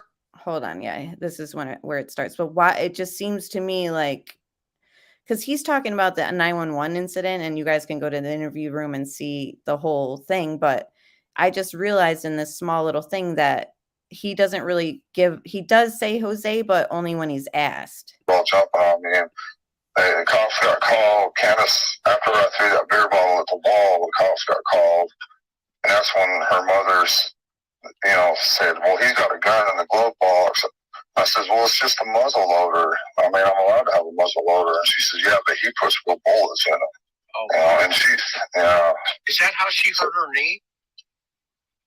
Well, she was pushing me.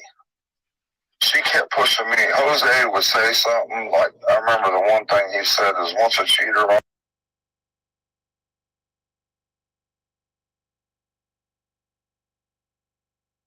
Hold on, let me go back real quick. I think I started it, but pretty much in this beginning of this segment, they start talking about it, and he like doesn't offer up Jose's name. Hold on, bear with me. Hit him in the head with a beer bottle. It was full of beer, but at the last second, I just threw it at the wall. Is this that Jose guy? Yeah, and so I had all three of them jumping on me, Right. Yeah, the Jose guy, her, and Candace's mother were all jumping on me, and the cops got called. Candace, after. So it was just real quick, but pretty much they were talking, when you listen to the whole live stream, they were talking about the incident, and Chris had to ask for the guy's name. Like Don talks about the story without dropping Jose's name, and maybe it's nothing, but then we see Candace acting like she doesn't know his name either. Kind of like the Watts case. When Jim came up, it was like they had to really pull that out of NK. And like I said, there could be a lot of moving parts. Like it might not have anything to do with what happened this summer, but like what is going on? Like it just seems like, I don't know, like who is Jose? What was going on? You see in that picture with that little one, I showed it closer, like later on, but Candace has green hair too. Like, you know how Summer has dyed hair and stuff. And like, I know everyone's like, oh, it's nothing, but I'm just trying to notice things and what was going on. And in my opinion, it stood out a little bit, just especially seeing the video that JLR did. And of course she's at work, she's in her work gear, but the way that she's like with Jose, she has her hair dyed, and I don't know, just seems different. She had makeup too. Oh.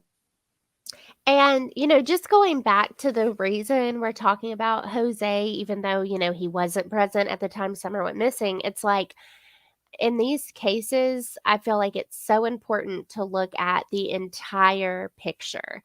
And, October 2020 is not even a year before Summer vanished.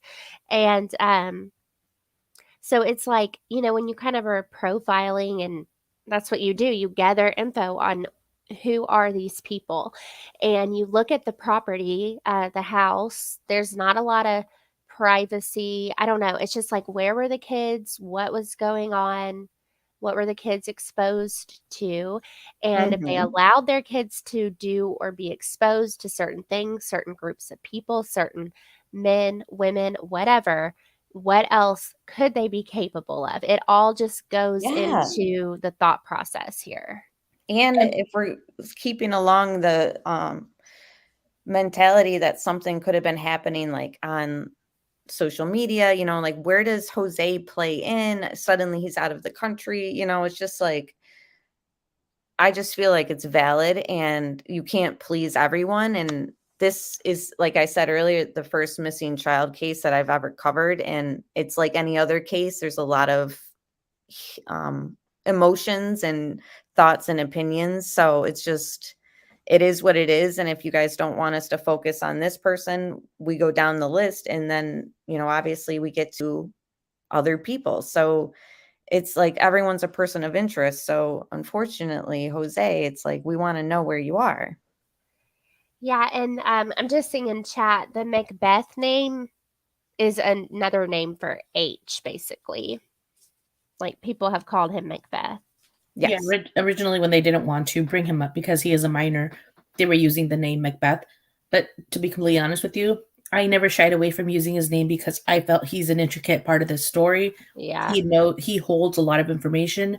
And he's much, I'm not trying to say we can use this against him, but he's much wiser than normal 15-year-olds. When we heard him talk, he definitely has some smarts. I've personally seen him speak. I have a video of him and his sister doing like this TikTok challenge thing, and he seems like a very literate, smart, aware kid. And people are saying he's been drinking since he was very young.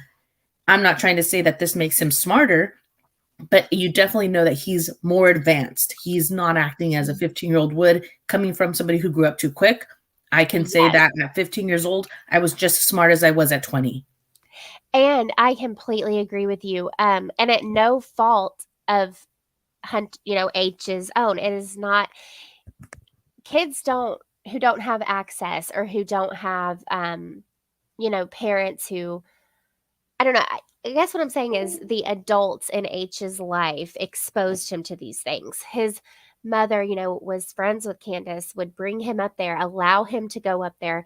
These things were going on. That's not H's fault. He's a minor, but I agree with you. He is well versed because of his life experience. And that's why, if you theorize, and again, H's father was asked about inappropriate relationship between Candace and H, and his thoughts, or if he thought it was true or not. And he said, she said, she ended it with, and buying him alcohol.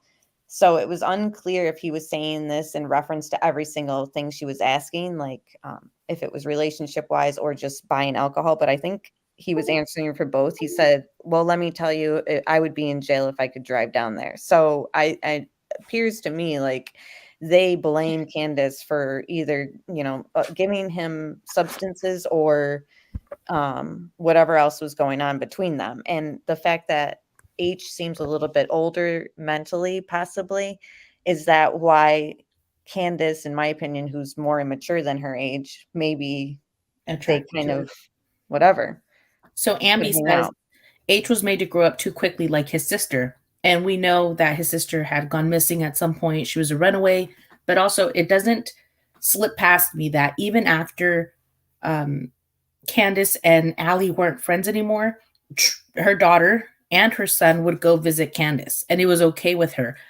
Personally, as a mom that tries, if I'm not getting along with somebody and if I know that they do stuff that I'm not, sure of, my kids aren't going to go hang out with them. I'm not going to send my kids over there. And if my daughter runs away to go be with this person, I'm going to go over there and pick her up.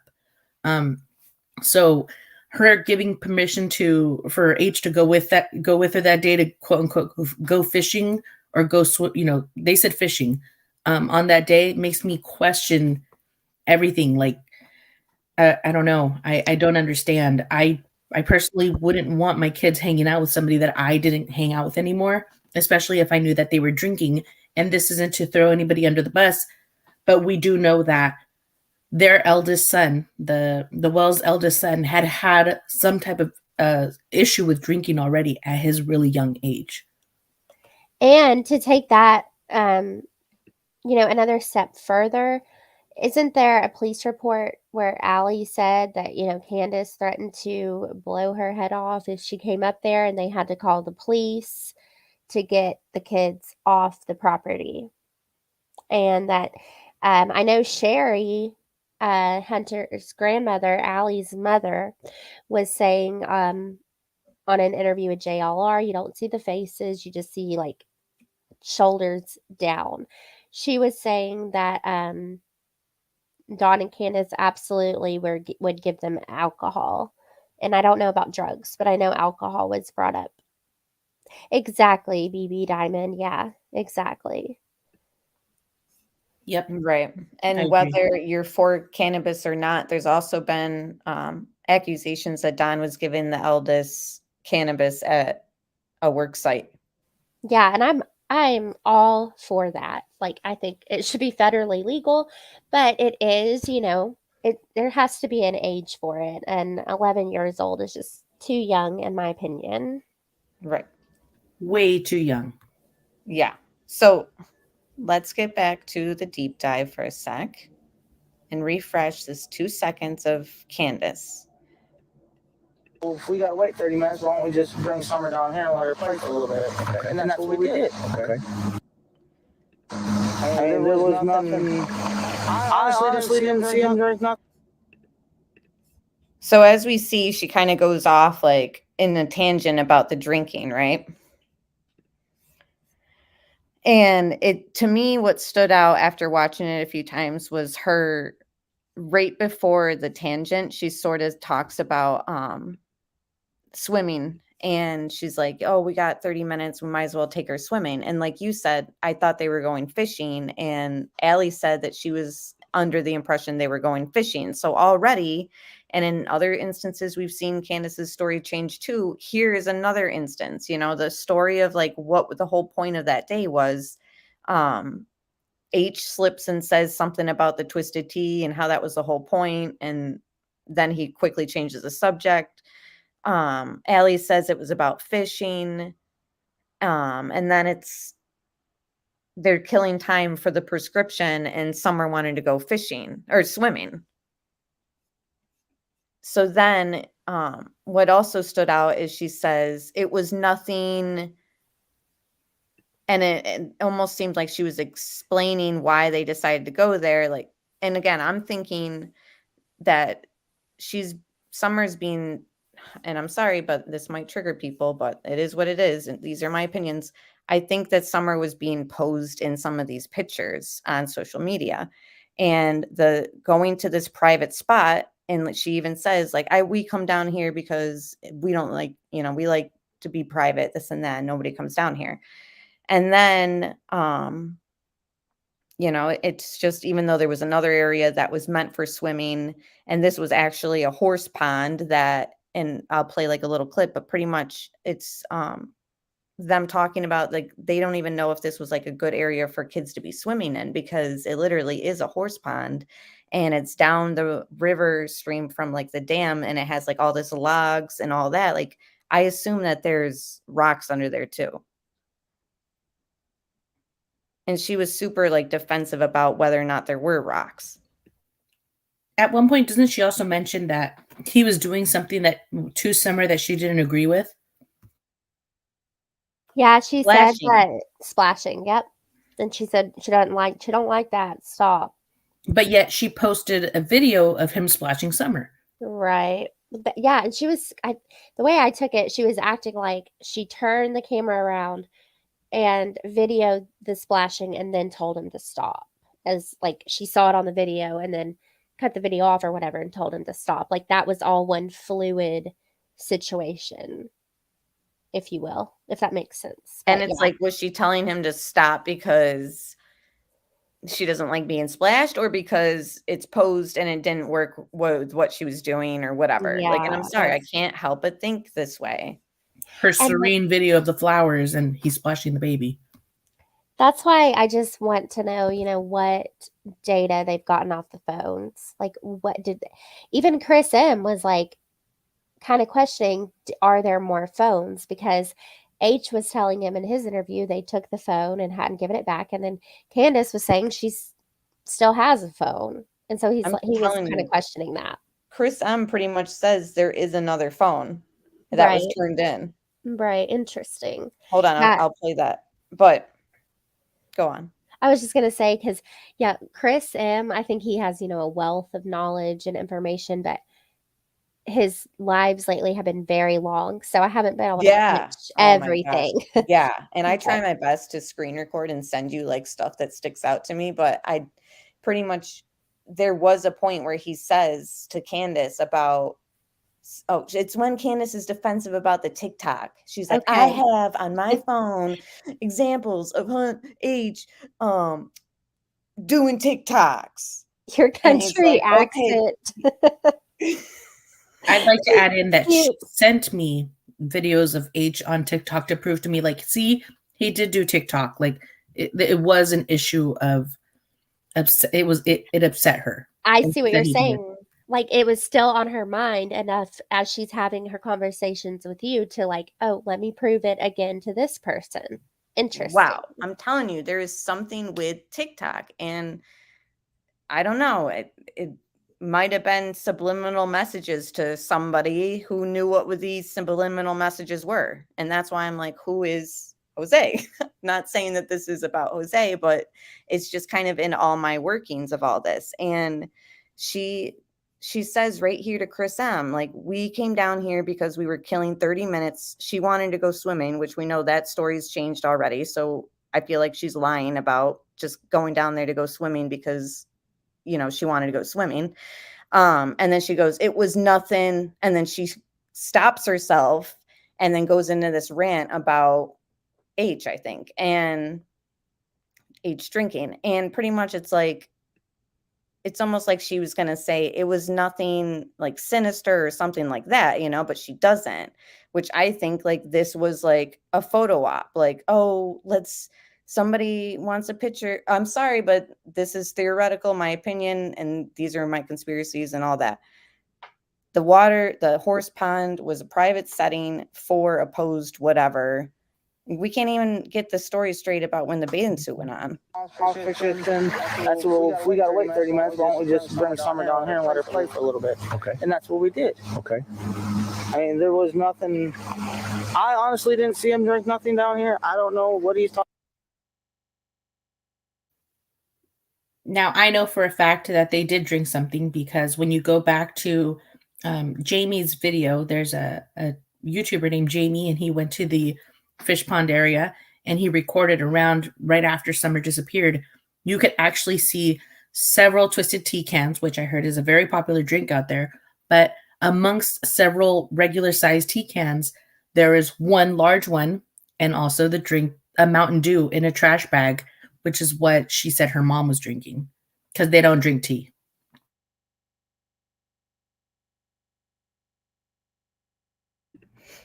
Right. She got defensive about not drinking tea. Remember? I don't like sweet tea. But it's like, but you guys bought Twisted. It was just like another thing that like didn't make sense. Almost felt like she was lying. But Yeah, you're right. Because Chris mentioned, well, yeah, you're right. That just jogged my memory how he's like, have some sweet tea. And they're like, well, we drink Mountain Dew. like, okay. But twisted tea and sweet tea are different, but I see where you're going with that. Just little things like that are interesting.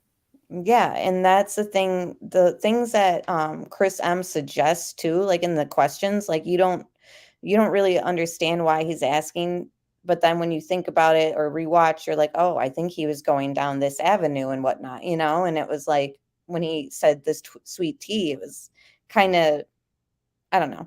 And then also, Amanda, how do you feel about LOL dolls? My daughter has over 100. Do you So want I to hate them. But I personally, I think there was a misconception when she was trying to explain that Summer liked the dolls with the big eyes. People thought that she meant LOLs, when in reality, she was talking about LPSs, which are little pet shops.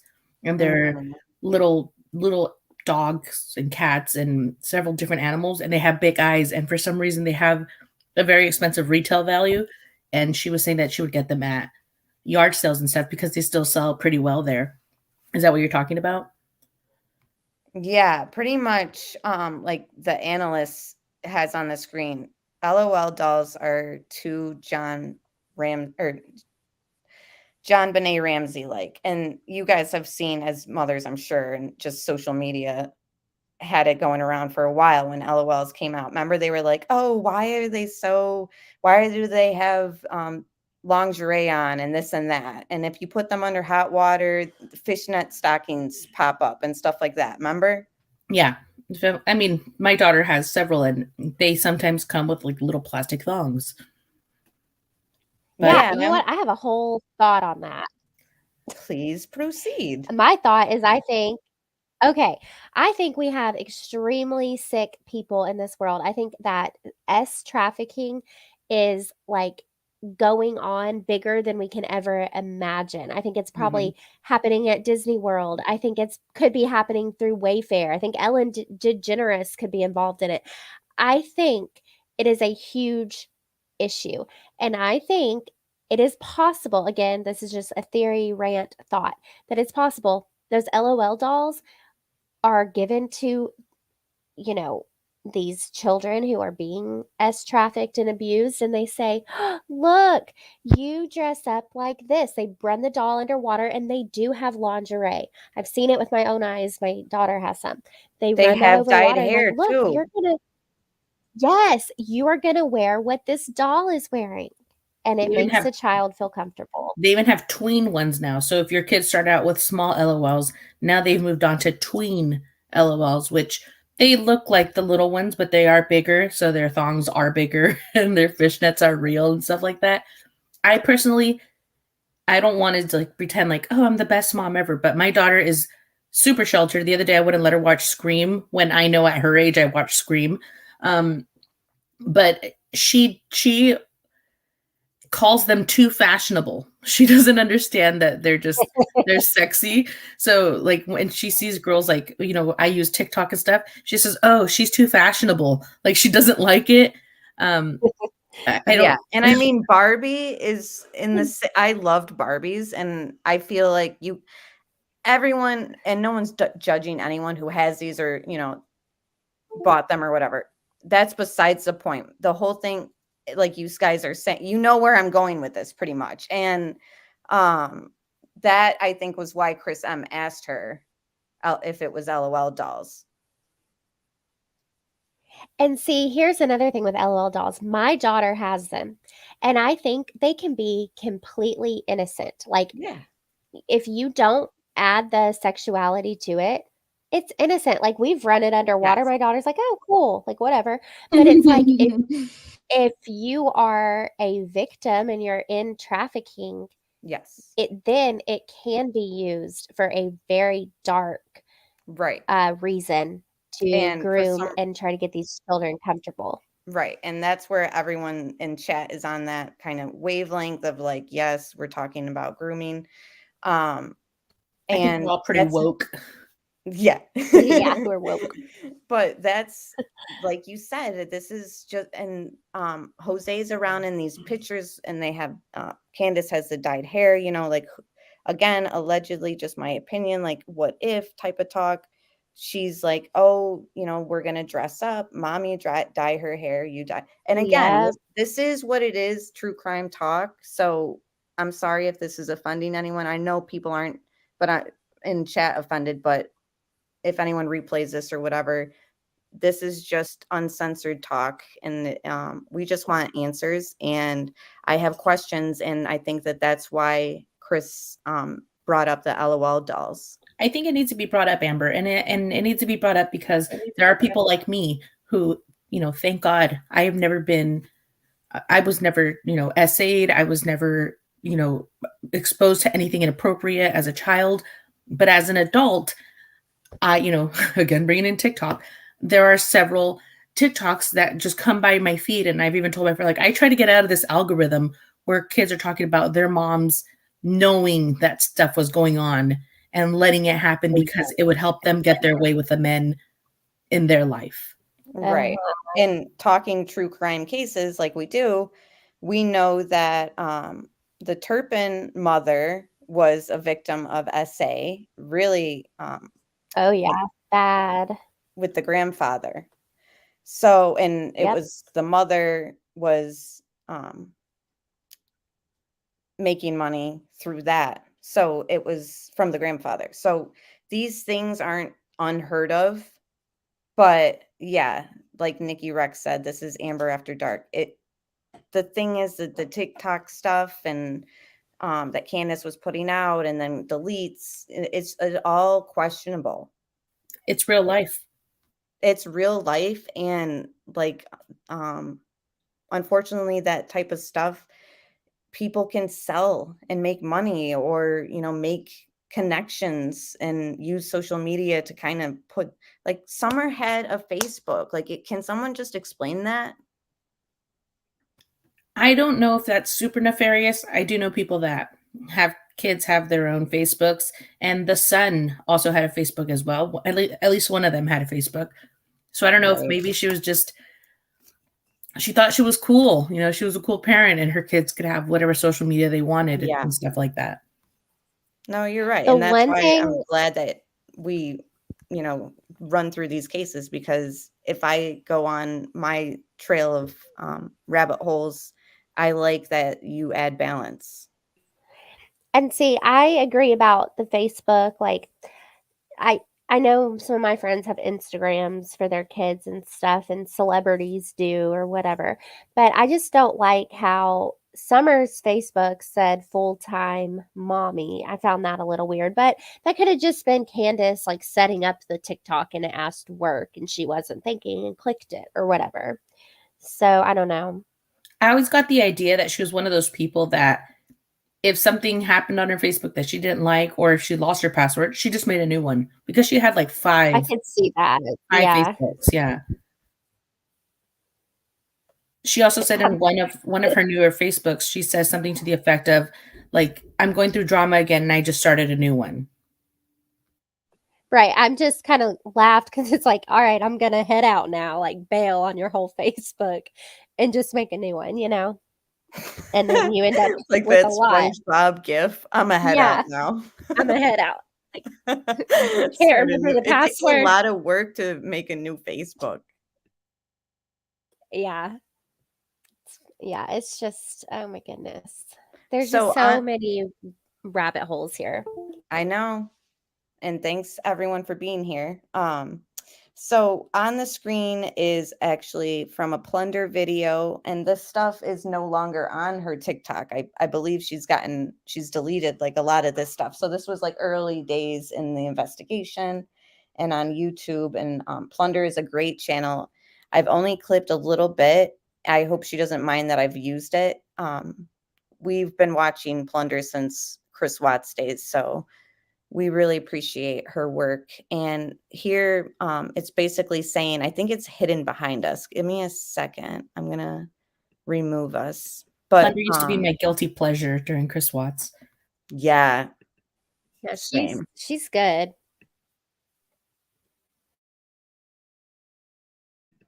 Oops, hang on. real fast, that's why I almost wonder if, my theory about the whole possibly this was a planned abduction kind of thing, is it possible? Because I would just hope that they would have found evidence of that by now. But it's like, I don't know, it does take time. It hasn't been a year yet. I don't know. I just hope if it was, they'll find some evidence of these planned transaction type things. Unless just a lot of feel it was done verbally. If she's not handing in cell phones and stuff like that, like what if this was specifically done on a burner, a different phone, than what she turned in? Exactly. I would also really quick like to add what I know personally from Candace, which we know could be true or not true. Candace told me that her phone was given back to her right away, and that they took it, they scanned it, they gave it back to her, and at the time when they caught them at the phone store, it was her mom's phone that they were trying to fix, activate, get a new phone, something to that effect. And she said, "I use Walmart service. I wouldn't need to be at AT&T for my phone." Right. And I mean, it's clear a red flag that they're worried about cell phone stuff right when this is going down. It's kind of like scrambling, isn't it? Yeah. And another thing is Teresa from Unmasked had told me once that when she asked Candace for the screenshot of the time when she took the video and the picture, that Candace never gave it to her, and that before then she had been very compliant. So when she did ask her for like the specific real timestamp of when you take it, like on Android, it shows you, she never provided that. That's interesting. And remember, TBI, in the press conference, Leslie Earnhardt is asked, have you guys been able to narrow down a timeline more of, when Summer was last seen? And she said, I'll say that she was last seen early afternoon and then was reported missing around 6:30. They looked for her for a bit and then reported her missing around 6:30. So I think that, Leslie Earnhardt from TBI stating early afternoon is very telling. Very interesting too. I don't know if you guys have seen that in some places they say that Summer was last seen running around barefoot. And it's like, do they mean she was last reported running around barefoot, or did somebody see her running around barefoot? Oh, yeah. We're getting to that. Okay. Hold on. Yeah. Let me get through a bit. Okay. We're on the same wavelength as far as the social media stuff going on. Like, you guys are picking up what I'm putting down. So I'm just going to fly through this stuff real quick. Well, I mean, not real quick, but like carry on a little bit.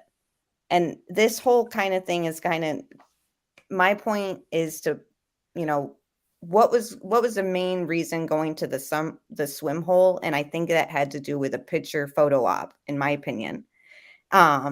Whether or not it was before accident or a planned something, I don't know, but I just feel like that was the whole reason going there. And I mean, it's possible.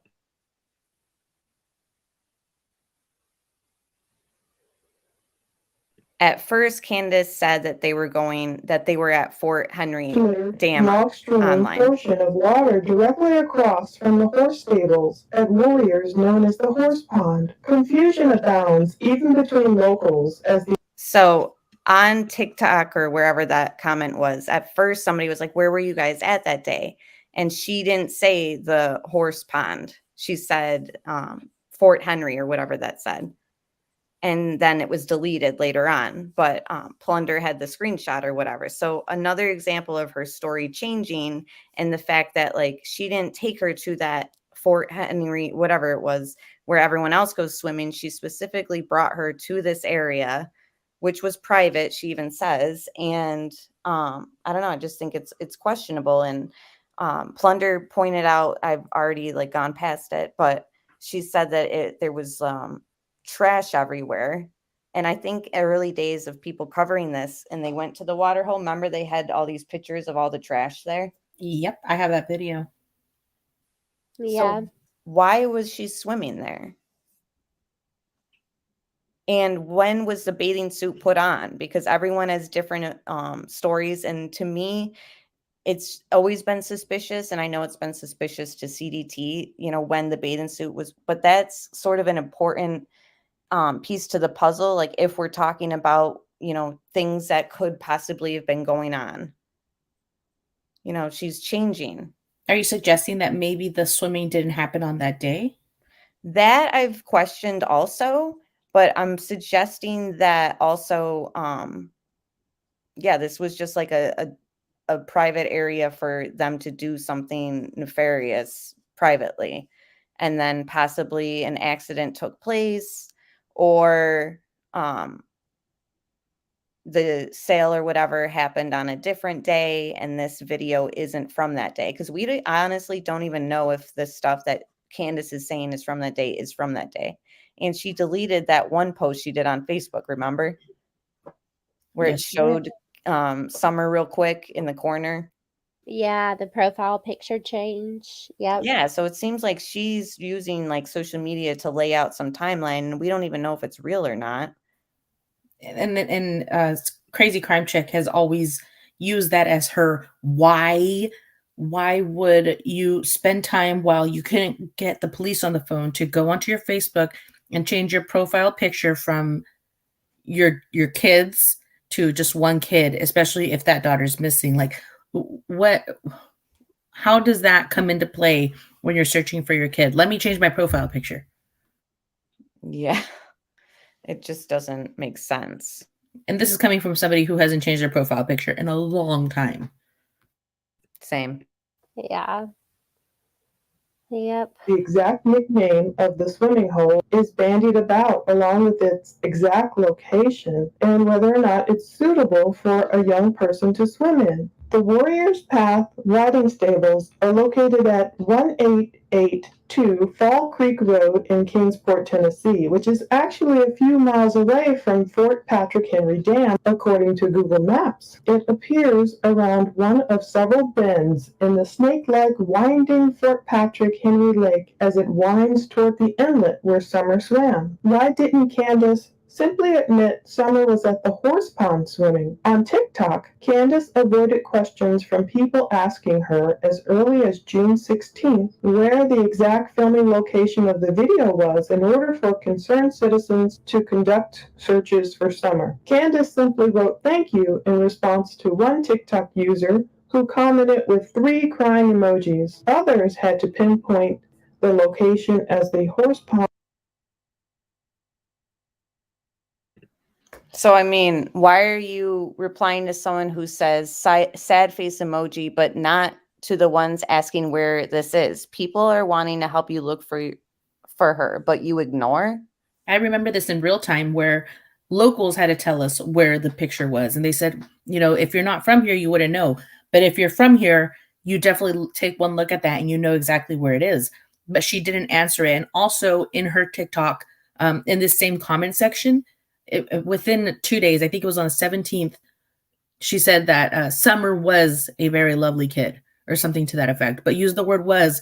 And again, we're not going to lay all of our eggs in that basket of past tenses, but that's too close for me for it to be used as a past tense, like almost memorializing her, like she was a great kid. Yeah.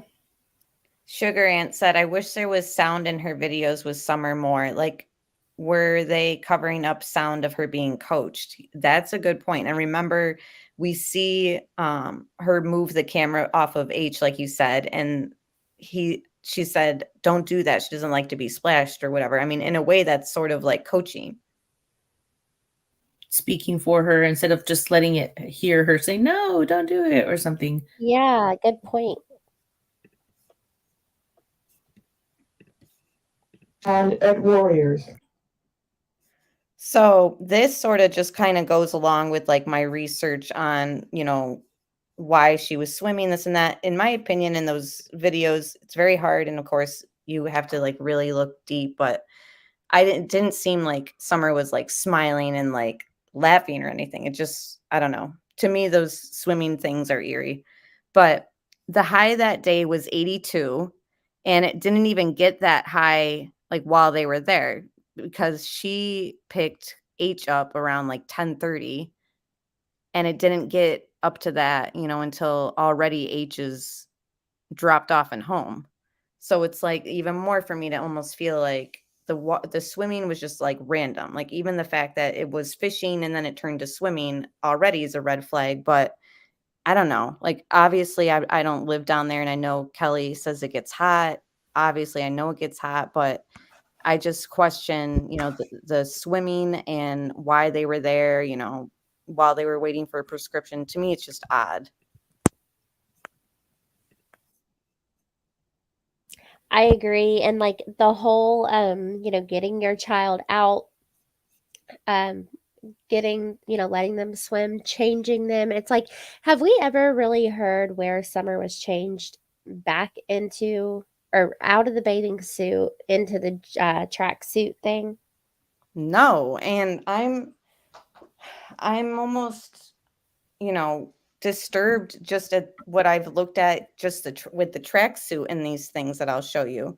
It just seemed like, in my opinion, she was put in that like one already, like after she was not like sitting up active, Right.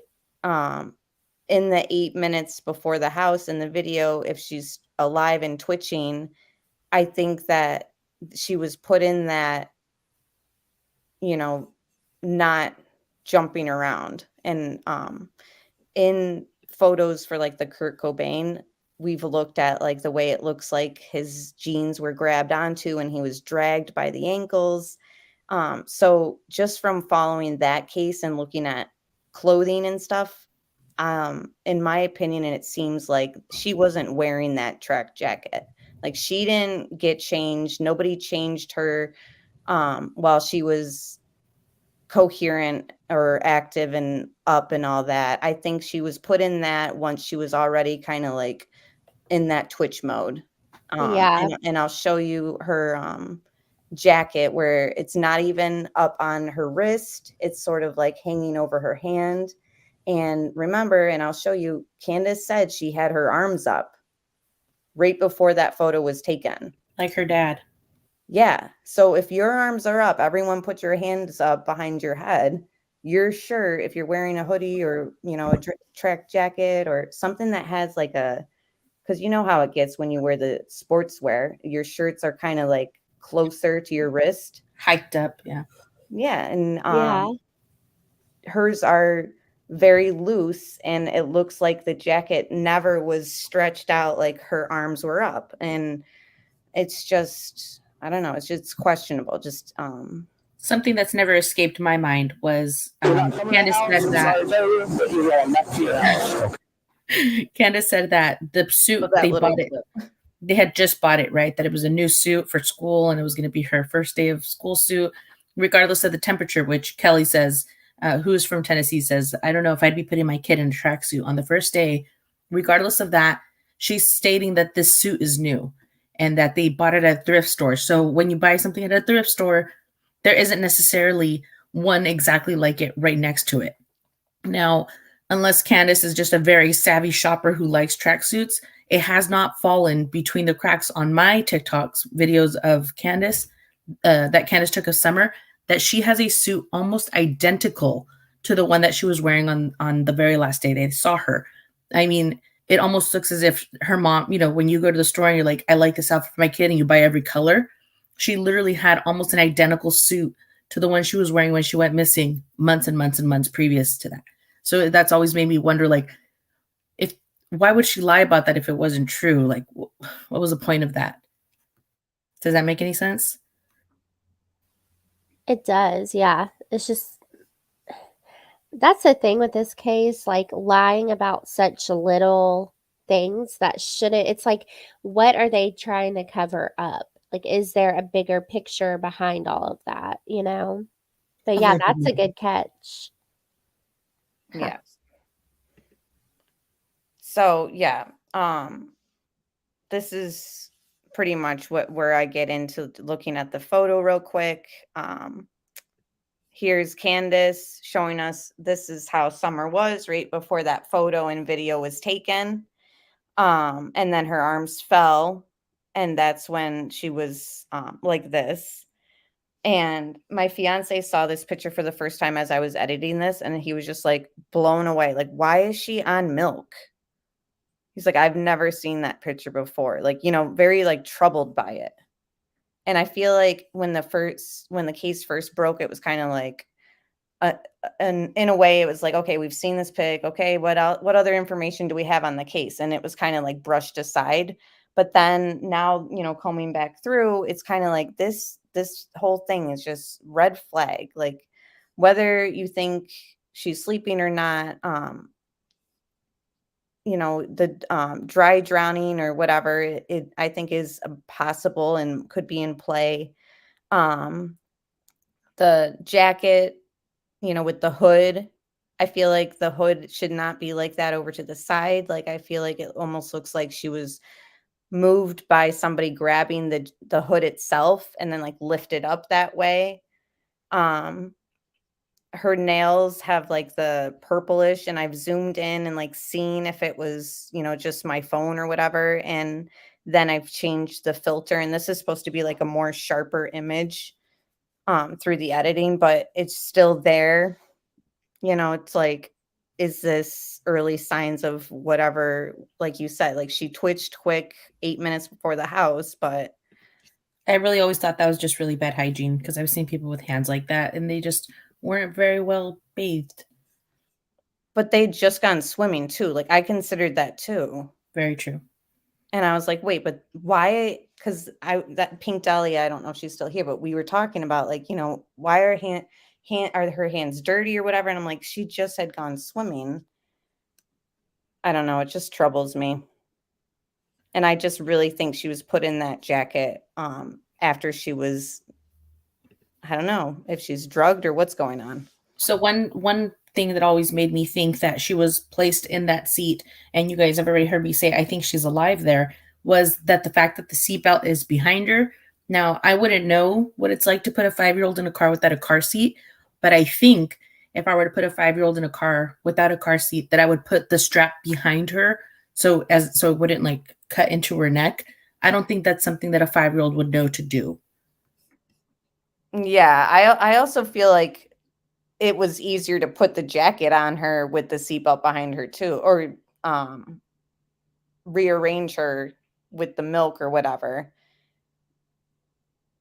I don't know. But here is a poster, and I was looking to see all the statements that said that she was possibly barefoot, Amanda. And this was one of the ones that I'd seen saved in my screenshots that says that she's possibly barefoot. And I'm curious, like, how does that happen? Like, does that mean her shoes were left behind and they have them? Or does that mean, like, why would they come to that conclusion?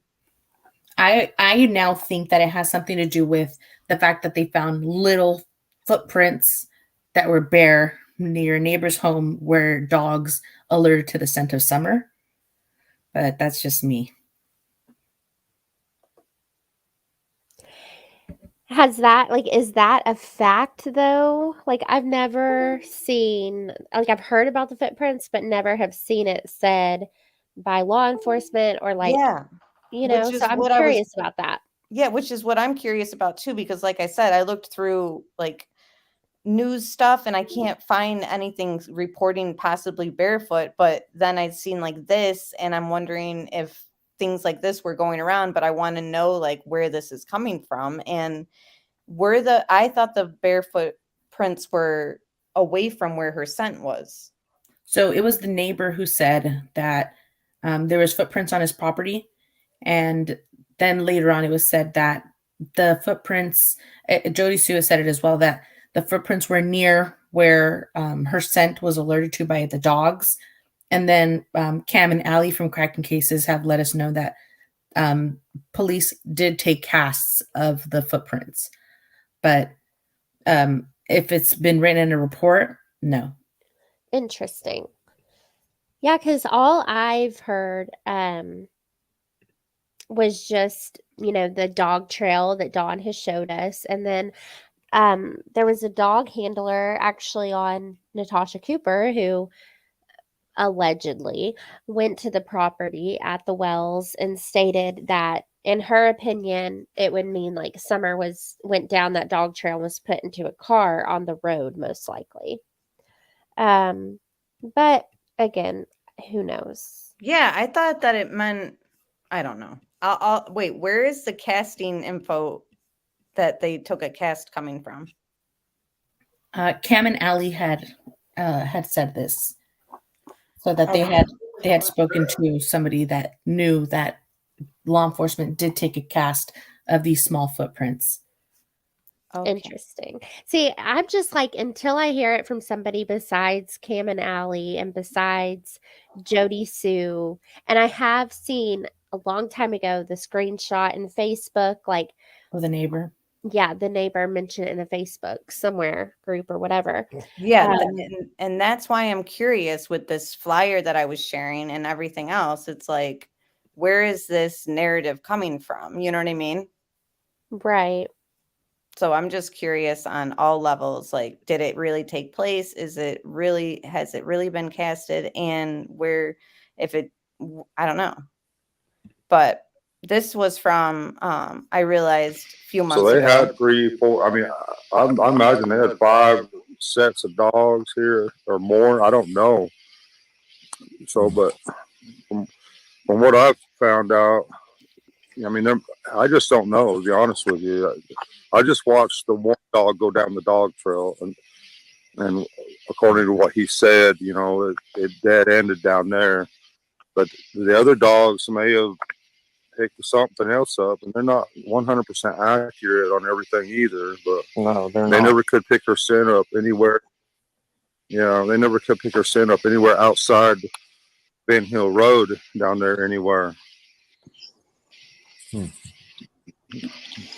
Like, so it's like she definitely got in the car, thrown in a car or whatever, Yeah. My neighbors heard some screams. She was up there outside, just across from us, and she heard some really weird screams before they heard us screaming for Summer, and that still haunts her. She's still haunted by all that, and I think she might have been fighting somebody. That's creepy. Very creepy, very eerie.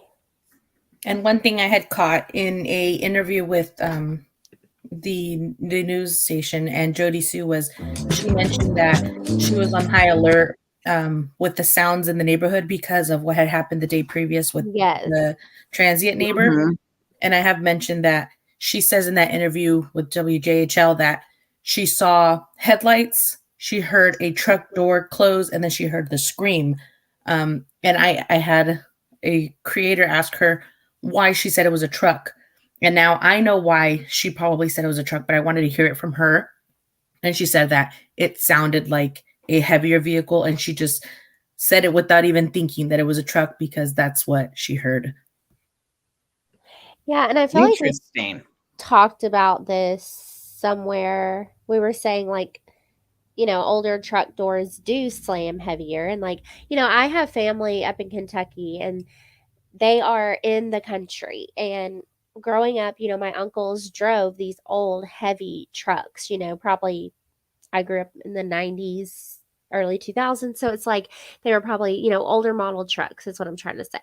But yeah, their truck doors were heavier and they did slam differently. So, I mean, I don't trust Jody Sue 100%, but I can see the thought process there. I agree. And I grew up in an area very much like where Summer lived, a house on a hill with not a lot of neighbors around, a lot of trees, and the echoes there are so much louder than in regular neighborhoods. So I agree that sometimes you're almost like, that's a 1995 GMC truck. Yeah. You get used to that, the sounds and what you see. Or is it she's seen it and she actually slipped and said that she had heard a truck? I mean, she saw headlights and she saw a car that wasn't exactly a red color, that it was more dull. So, maybe she is alluding to the fact that she saw something without really knowing that she's saying it.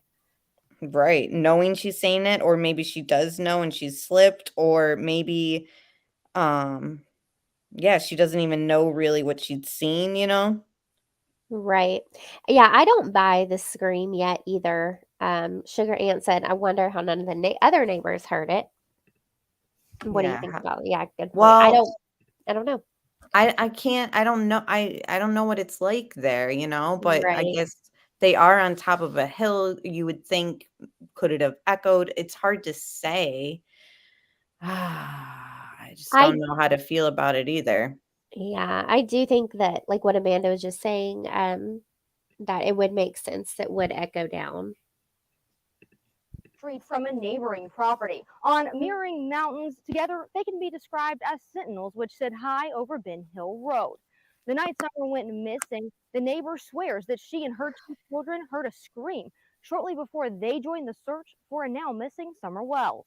It's there, but you want to forget. On the watch and hypervigilant. That's how Jody Sue Brown was the very day Summer Wells went missing. There was no TV, no noise at all. Jody Sue was in her cabin with her teenage kids, 19 and 14, waiting for anything. We were kind of hyper alert because of property things that had happened the day before. So we were listening for noise. Everything was kind of quiet. The sale brought a plethora of people to their door, confused about which piece of land was for sale, leading to a dispute of property lines. While we were out at one point doing survey lines, and there was a flash of a car that went up Candace and Donnie's drive.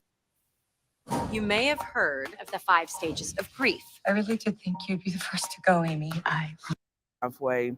Something about it struck me wrong. Just wanted to note something since we were talking about LOL dolls and along those lines.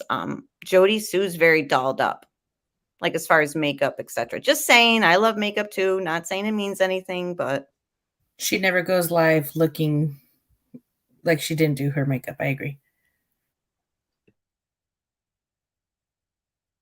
She and her family next heard a truck door slamming and dismissed it as their neighbors. The next sound was harder to justify. About an hour and a half before Summer is thought to go missing, Jody Sue, her son, and her daughter heard something far more suspicious.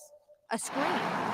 Stopped all 3 of us cold. Her daughter was the first to go to the cabin door. Then all 3 were there, listening still. We heard just this kind of shrill, almost animalistic scream. Animalistic, but not an animal. Knew it was, wrong. It wasn't a dog. It wasn't an animal. That vigilance kicking into overdrive. Jody Sue and her son went out to look for the source of the scream. My son and I decided to go out, look and see what we could see. We went back onto the bank. Didn't see anything. Didn't hear anything. They went on with their evening. The kids returned to being kids. Jody Sue headed down her driveway around 6 to tend to flowers. And at this point, I start hearing Candace hollering for Summer. And then my brain immediately went, scream earlier, this, uh-oh. Jody Sue was the first to hear those calls and the first to join the search for Summer. I dropped my purse. I tried to yell up at Candace. I was like, I'm looking, and I started looking. Jody Sue searched one side of a creek, Summer's brothers the opposite side. I don't know. I know everyone's probably seen this, but I just don't know how to feel about Jody. I was letting you guys know a few days ago that one thing that she said that really tripped me out, and I can't pinpoint exactly where she said it on what stream, but I know it was said because people have referenced this a lot, that she claims she walked in the ankle deep water to try to not throw off the scent for the dogs. And that always led me to believe, if they're not looking for you, why does it matter what your scent is? And this is followed up by Candace, who we may or may not always believe, saying that when she saw Jody Sue, her feet didn't look wet. And I think it goes along the lines with maybe it's involved, maybe, it has to do with the disappearance, or maybe it's involvement in other aspects that need to stay hidden, with whoever, you know what I mean? People are involved with other illegal activities and not the abduction, but then end up kind of being part of it because they put themselves there trying to cover up for something else. You know what I mean?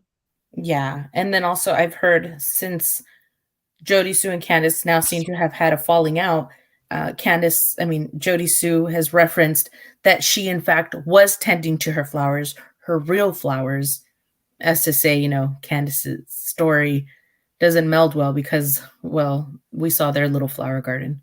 Interesting. Because, yeah, there's a lot of flowers mentioned around this case. Yeah. And why is everyone tending to their flowers? Like, I'm sorry, that was, she said an hour and a half before she went missing or was reported missing, she heard the scream. So then that means then a little bit later, she started tending flowers or whatever, and then heard them calling for her. It's kind of Right. like, what? Why are you tending flowers that late into the, I don't know. The only thing I do to flowers is kill them. So I don't know. Yeah, I do better with vegetables than flowers.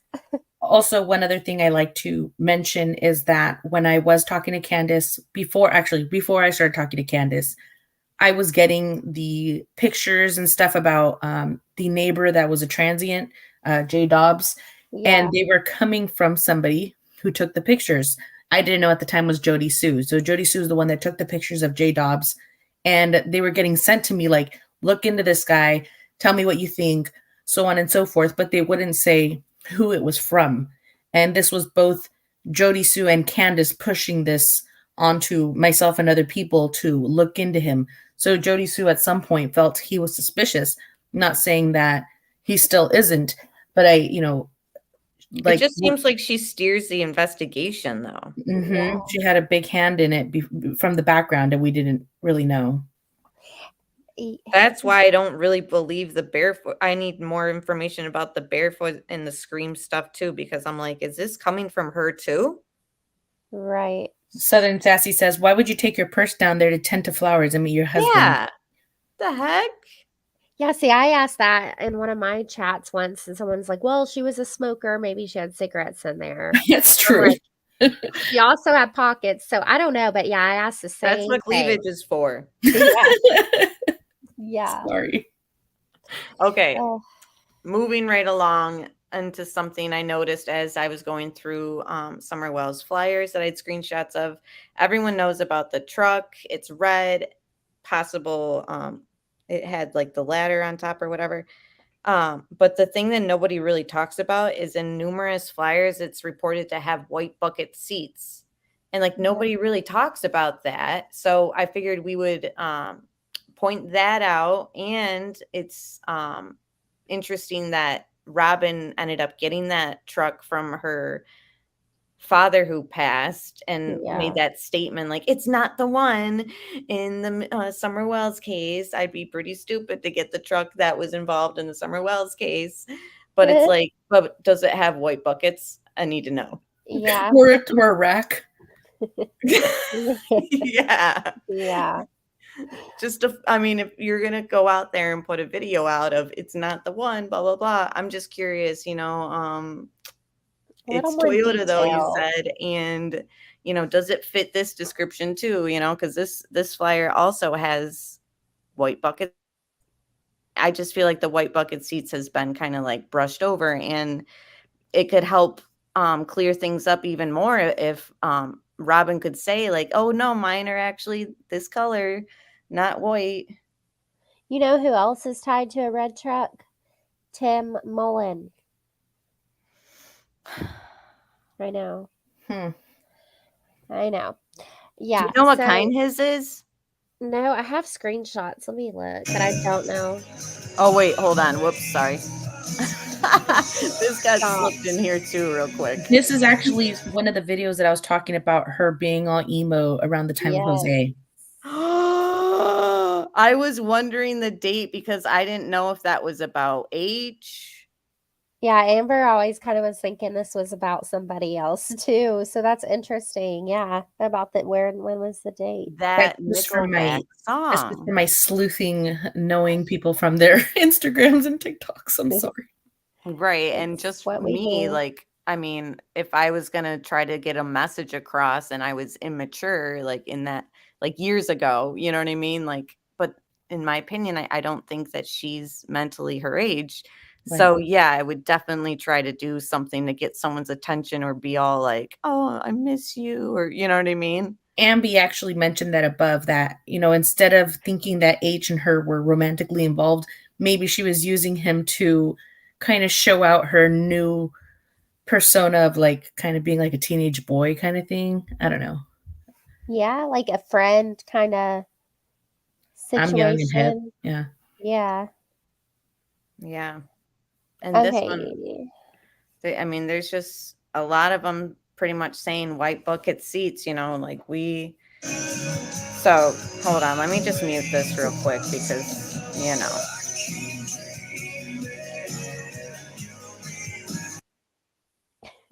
Nickelback. Don't laugh. I can't help it.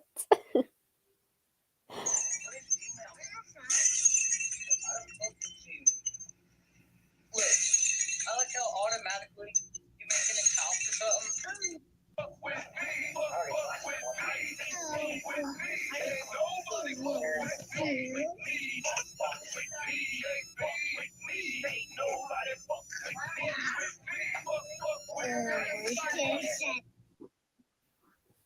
That was so cute. Her little voice. Yeah.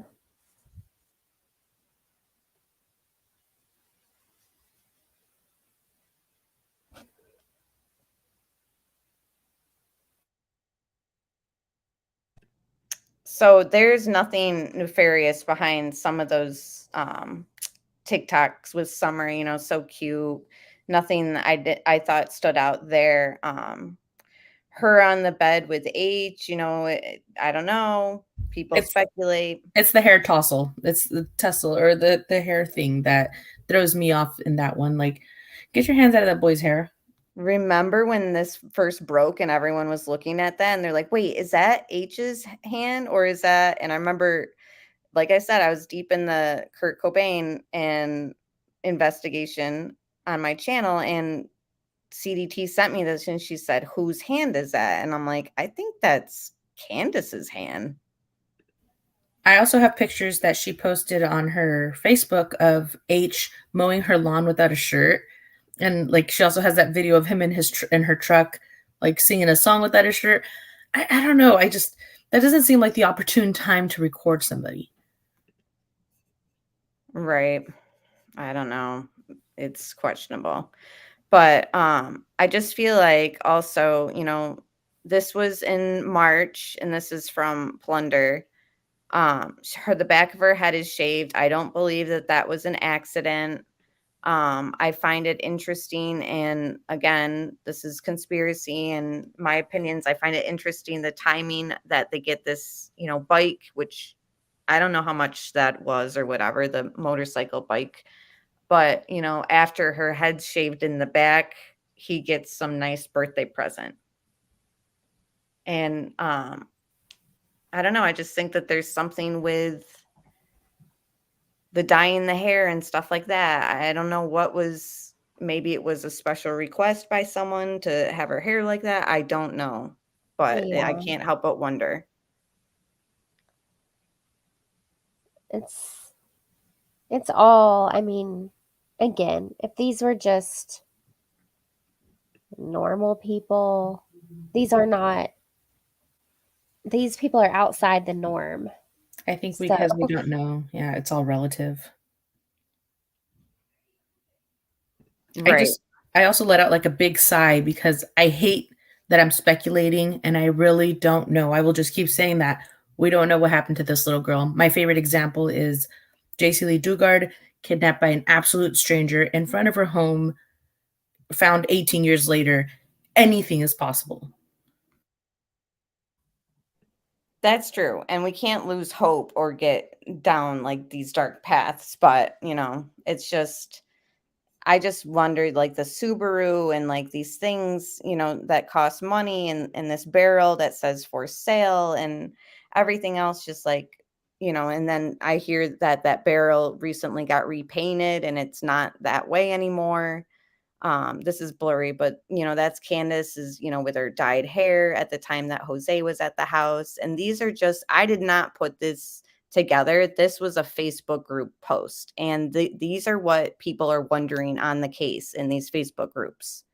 It just seems like as time went on, the closer she went missing, something was changing in the social media posts and just Summer in general, her appearance and stuff like that. And with everything going on with like drama and, obviously we have to speculate because we haven't been given much by law enforcement and stuff, but I can't help but not turn a blind eye to certain things anymore. And no, I haven't really turned them in yet. When I'm ready, because I got some business. There's just like a lot of uncertainty and drama surrounding and distraction surrounding the case. And I think that it's like we can't turn a blind eye to certain things that make us raise our eyebrow. And that's why I've kind of gone down this and I don't want it to be like what I think it could possibly be, and like moving parts. Maybe they're not connected, but maybe there was something going on that now is being hidden with, like Chris McDonough is going to talk about here. Candace said, I'm going to give it to them tomorrow. I got business to take care of. She's talking about a cell phone. So during this interview with Chris, she hadn't even handed over one of these cell phones. So, if stuff was being deleted or whatever's going on, I just don't know. Like, it was that where the stuff was being talked about, transactions, I don't know. And I will say that I still am bothered as everybody else about her head being completely shaven. That's just, it seems cruel. Yeah, I don't know what to think of it.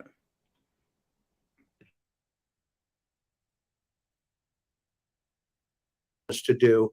I'm going to drop off my phone. Okay. Right. Like that, but I'm starting to wonder if it isn't some high-end thing. Maybe somebody's seen her on Facebook, because my wife was always posting stuff on Facebook. And that was to a media source, a news media source that Don had said that to. It wasn't like a YouTube stream or whatever. Yes, and this was early on, and how he says some high-end thing. That's, I don't know, some high-end thing. It's like bus meet Candace. Let me throw you under. Yeah. Yeah. Because my wife was always it's Candace's fault for posting her. So somebody mentioned here, why sell her toys? I haven't heard about her toys being sold, but in the time when I did talk to Candace, about a month in, she was talking about how she had collected all of Summer's toys to keep in one place, ready for her to come home. And so when people are saying, we don't see her toys, I've always told myself, well, if it was true what she was saying, that she put all her toys together, they're probably in a bin somewhere, like under a cabinet or something to that effect. But I don't know about them being sold. But I don't know that I feel like he's throwing Candace under the bus subtly about the Facebook thing, possibly. Just when you listen to Don and all this stuff, it's like, it's almost like Chris Watts. The truth does slip out here and there. It's just what it is that, and this was also a post, and, people want to know, not sure if this has already been posted here, just seeing this picture in another group. My heart is absolutely breaking just imagining what this baby went through. Looks to me, CW beside her. Did DW take this? This is not the kind of picture a dad takes of his daughter. Where is her PJs? Why is she uncovered so many questions? And I'm not going to hang out too much on this, but, people want to know. And, I just feel like we have a right to have some sort of, clarification, or maybe, I don't know. Can anyone help me understand any of that? I don't know. Because this was like public pictures. Yeah, I wouldn't post public pictures of my kids like that, but I also won't pretend like my kids at some point in an age didn't strip and just not want to put on clothes at all. Both my eldest daughter went through a big phase, and my littlest one, if you don't watch her for 4 minutes, she takes her sweater off. And my son was naked for like a year. Yeah. I swear. When he was like 1. I was like, whatever, because he would not keep them on, and we were home. It was just me, and I would never post it anywhere. That's the difference, I guess. Right. I have a joke that says it takes me longer to put it on than it does her for to take it off. Right. Oh yeah, definitely. Yep. Yeah. And that's the thing. It's like, yeah, kids are going to be kids, but I guess if he's already in the mentality, a month, that interview where he said high end thing on Facebook, that was before the month mark. Right. So it's Wow. like, if he's already in that mentality, then when he's posting those pictures, was he not aware at that point of it? I don't know. Yeah. Well, I think she just didn't have any awareness of that at all, because there are pictures of Summer like completely in the nude around the workers, like outside on Facebook. So obviously that wasn't a concern of hers to post stuff like that. I don't know. Yeah, and I think Allie even said, or Leslie, somebody said something about how every time they were over there, they thought it was a little boy pretty much running around naked. Yeah, that was Dudley's wife or whatever. Oh. Yeah, and I just saw a comment like, what is normal? And that the Turpins had normal homes. No, the Turpins had many red flags. The Turpins were not normal. They moved out of their homes. One was a trailer that was so trash you could barely wade through the trash. There were red flags with the Turpins. I think there's red flags with this family. Yeah. In my opinion, a more normal, if you will, if you don't like that word, I'm sorry, but is like Michael Vaughn. I think he's been missing for a long time now also, and it's like, I really think he was like a crime of opportunity. He was unattended on the road and was abducted. That's my opinion in that case, and I think that's why people don't do all these streams about his case, because we don't have the parents doing these interviews. We don't have CPS taking Michael's siblings away. Here we do. The Turpins had red flags all over the place. Neighbor, whatever. But I will stick with my statement. I think this is outside the norm of a healthy, functioning family. That was a super excellent point, Kelly. And that's like the thing when, the boys were taken away for a reason. Yeah. It was seen as not a good environment, and to the very least. Right. Exactly. They were taken away for a reason.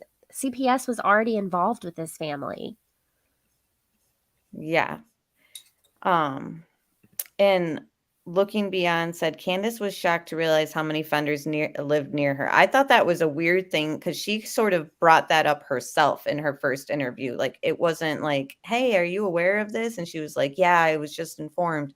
She like dropped it out on there like, yeah, I didn't know how many SOs are out there, blah, blah, blah. And it was kind of like out of left. I don't know. For me, it was like weird for a mom to kind of throw out there.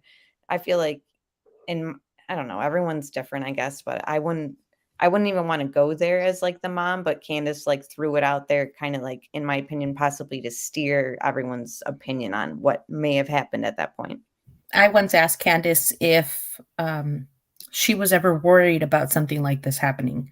And she said in hindsight, she was never worried about anything like this ever happening, especially not near her home.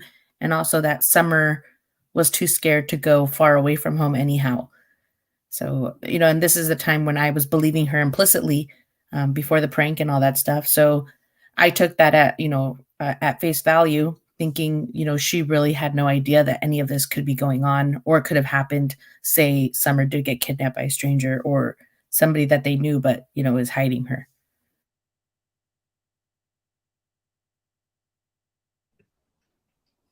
I just realized that CDT accidentally got dropped from, I don't know if I exited her out or if she accidentally. She did it.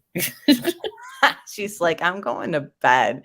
But yeah, it's pretty much, this is the conclusion of the stream. I did not expect it to last this long, but I really appreciate you both being here with me tonight.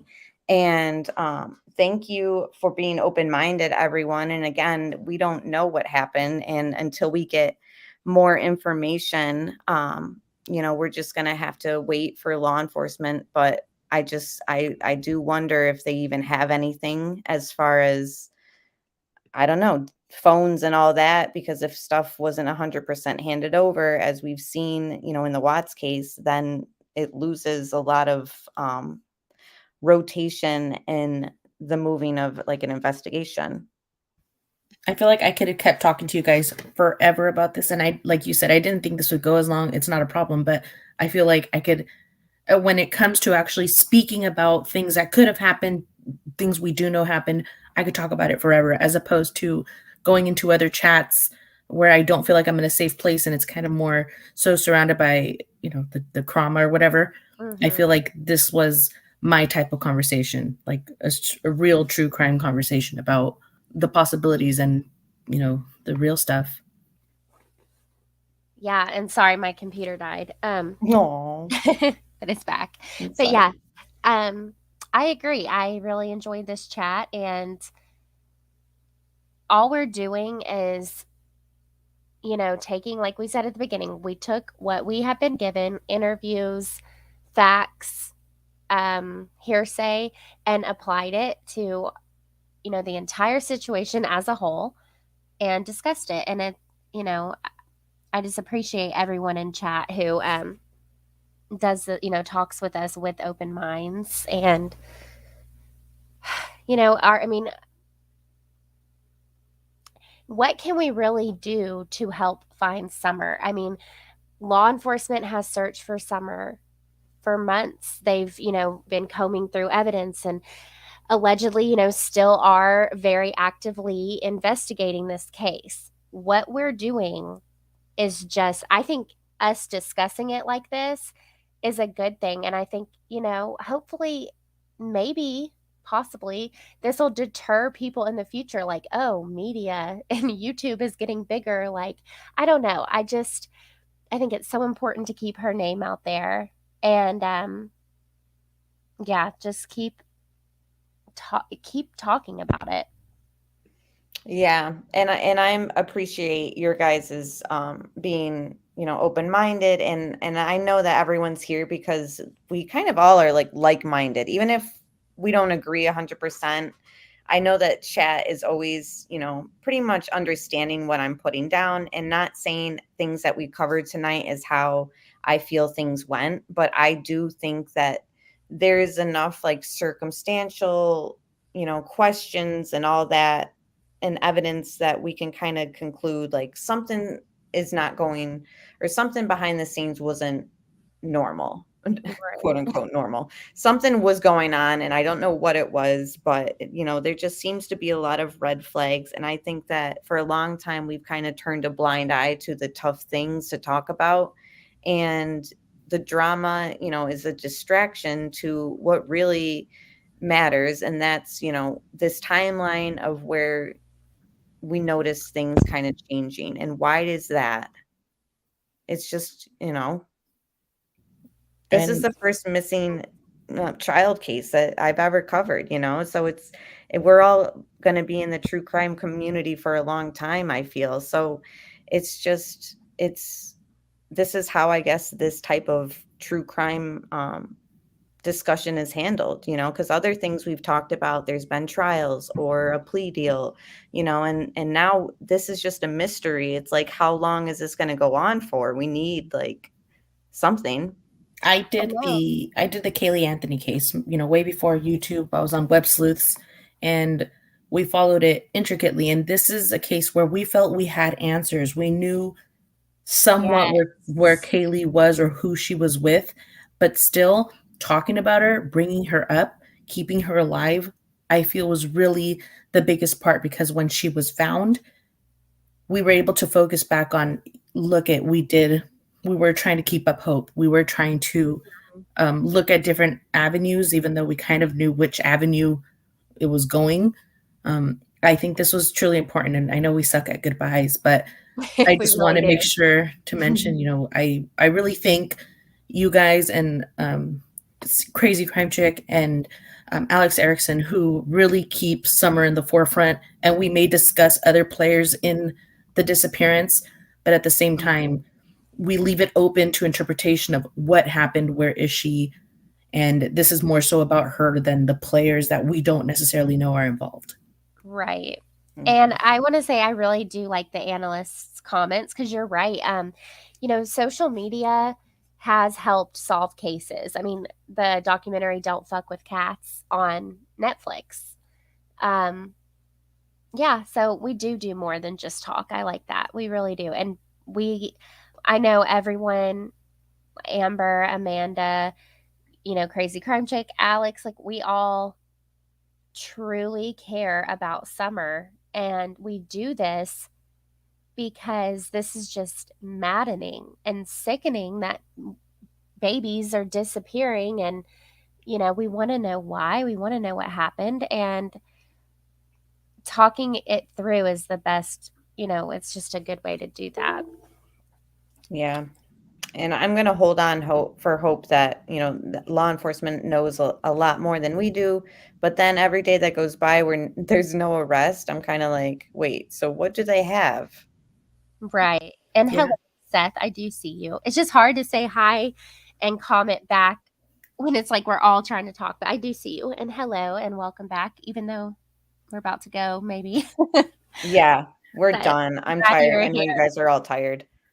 This was amazing, though. Thank you so much, Amber, for this opportunity. I would love to do it again, especially as more interviews come out. Like I said, I haven't been keeping up too much with the Dawn, Candace, Jody Sue interviews. Candace has been speaking out on panels lately, but I feel like I now want to go and watch them so I could have something to bring back to the table.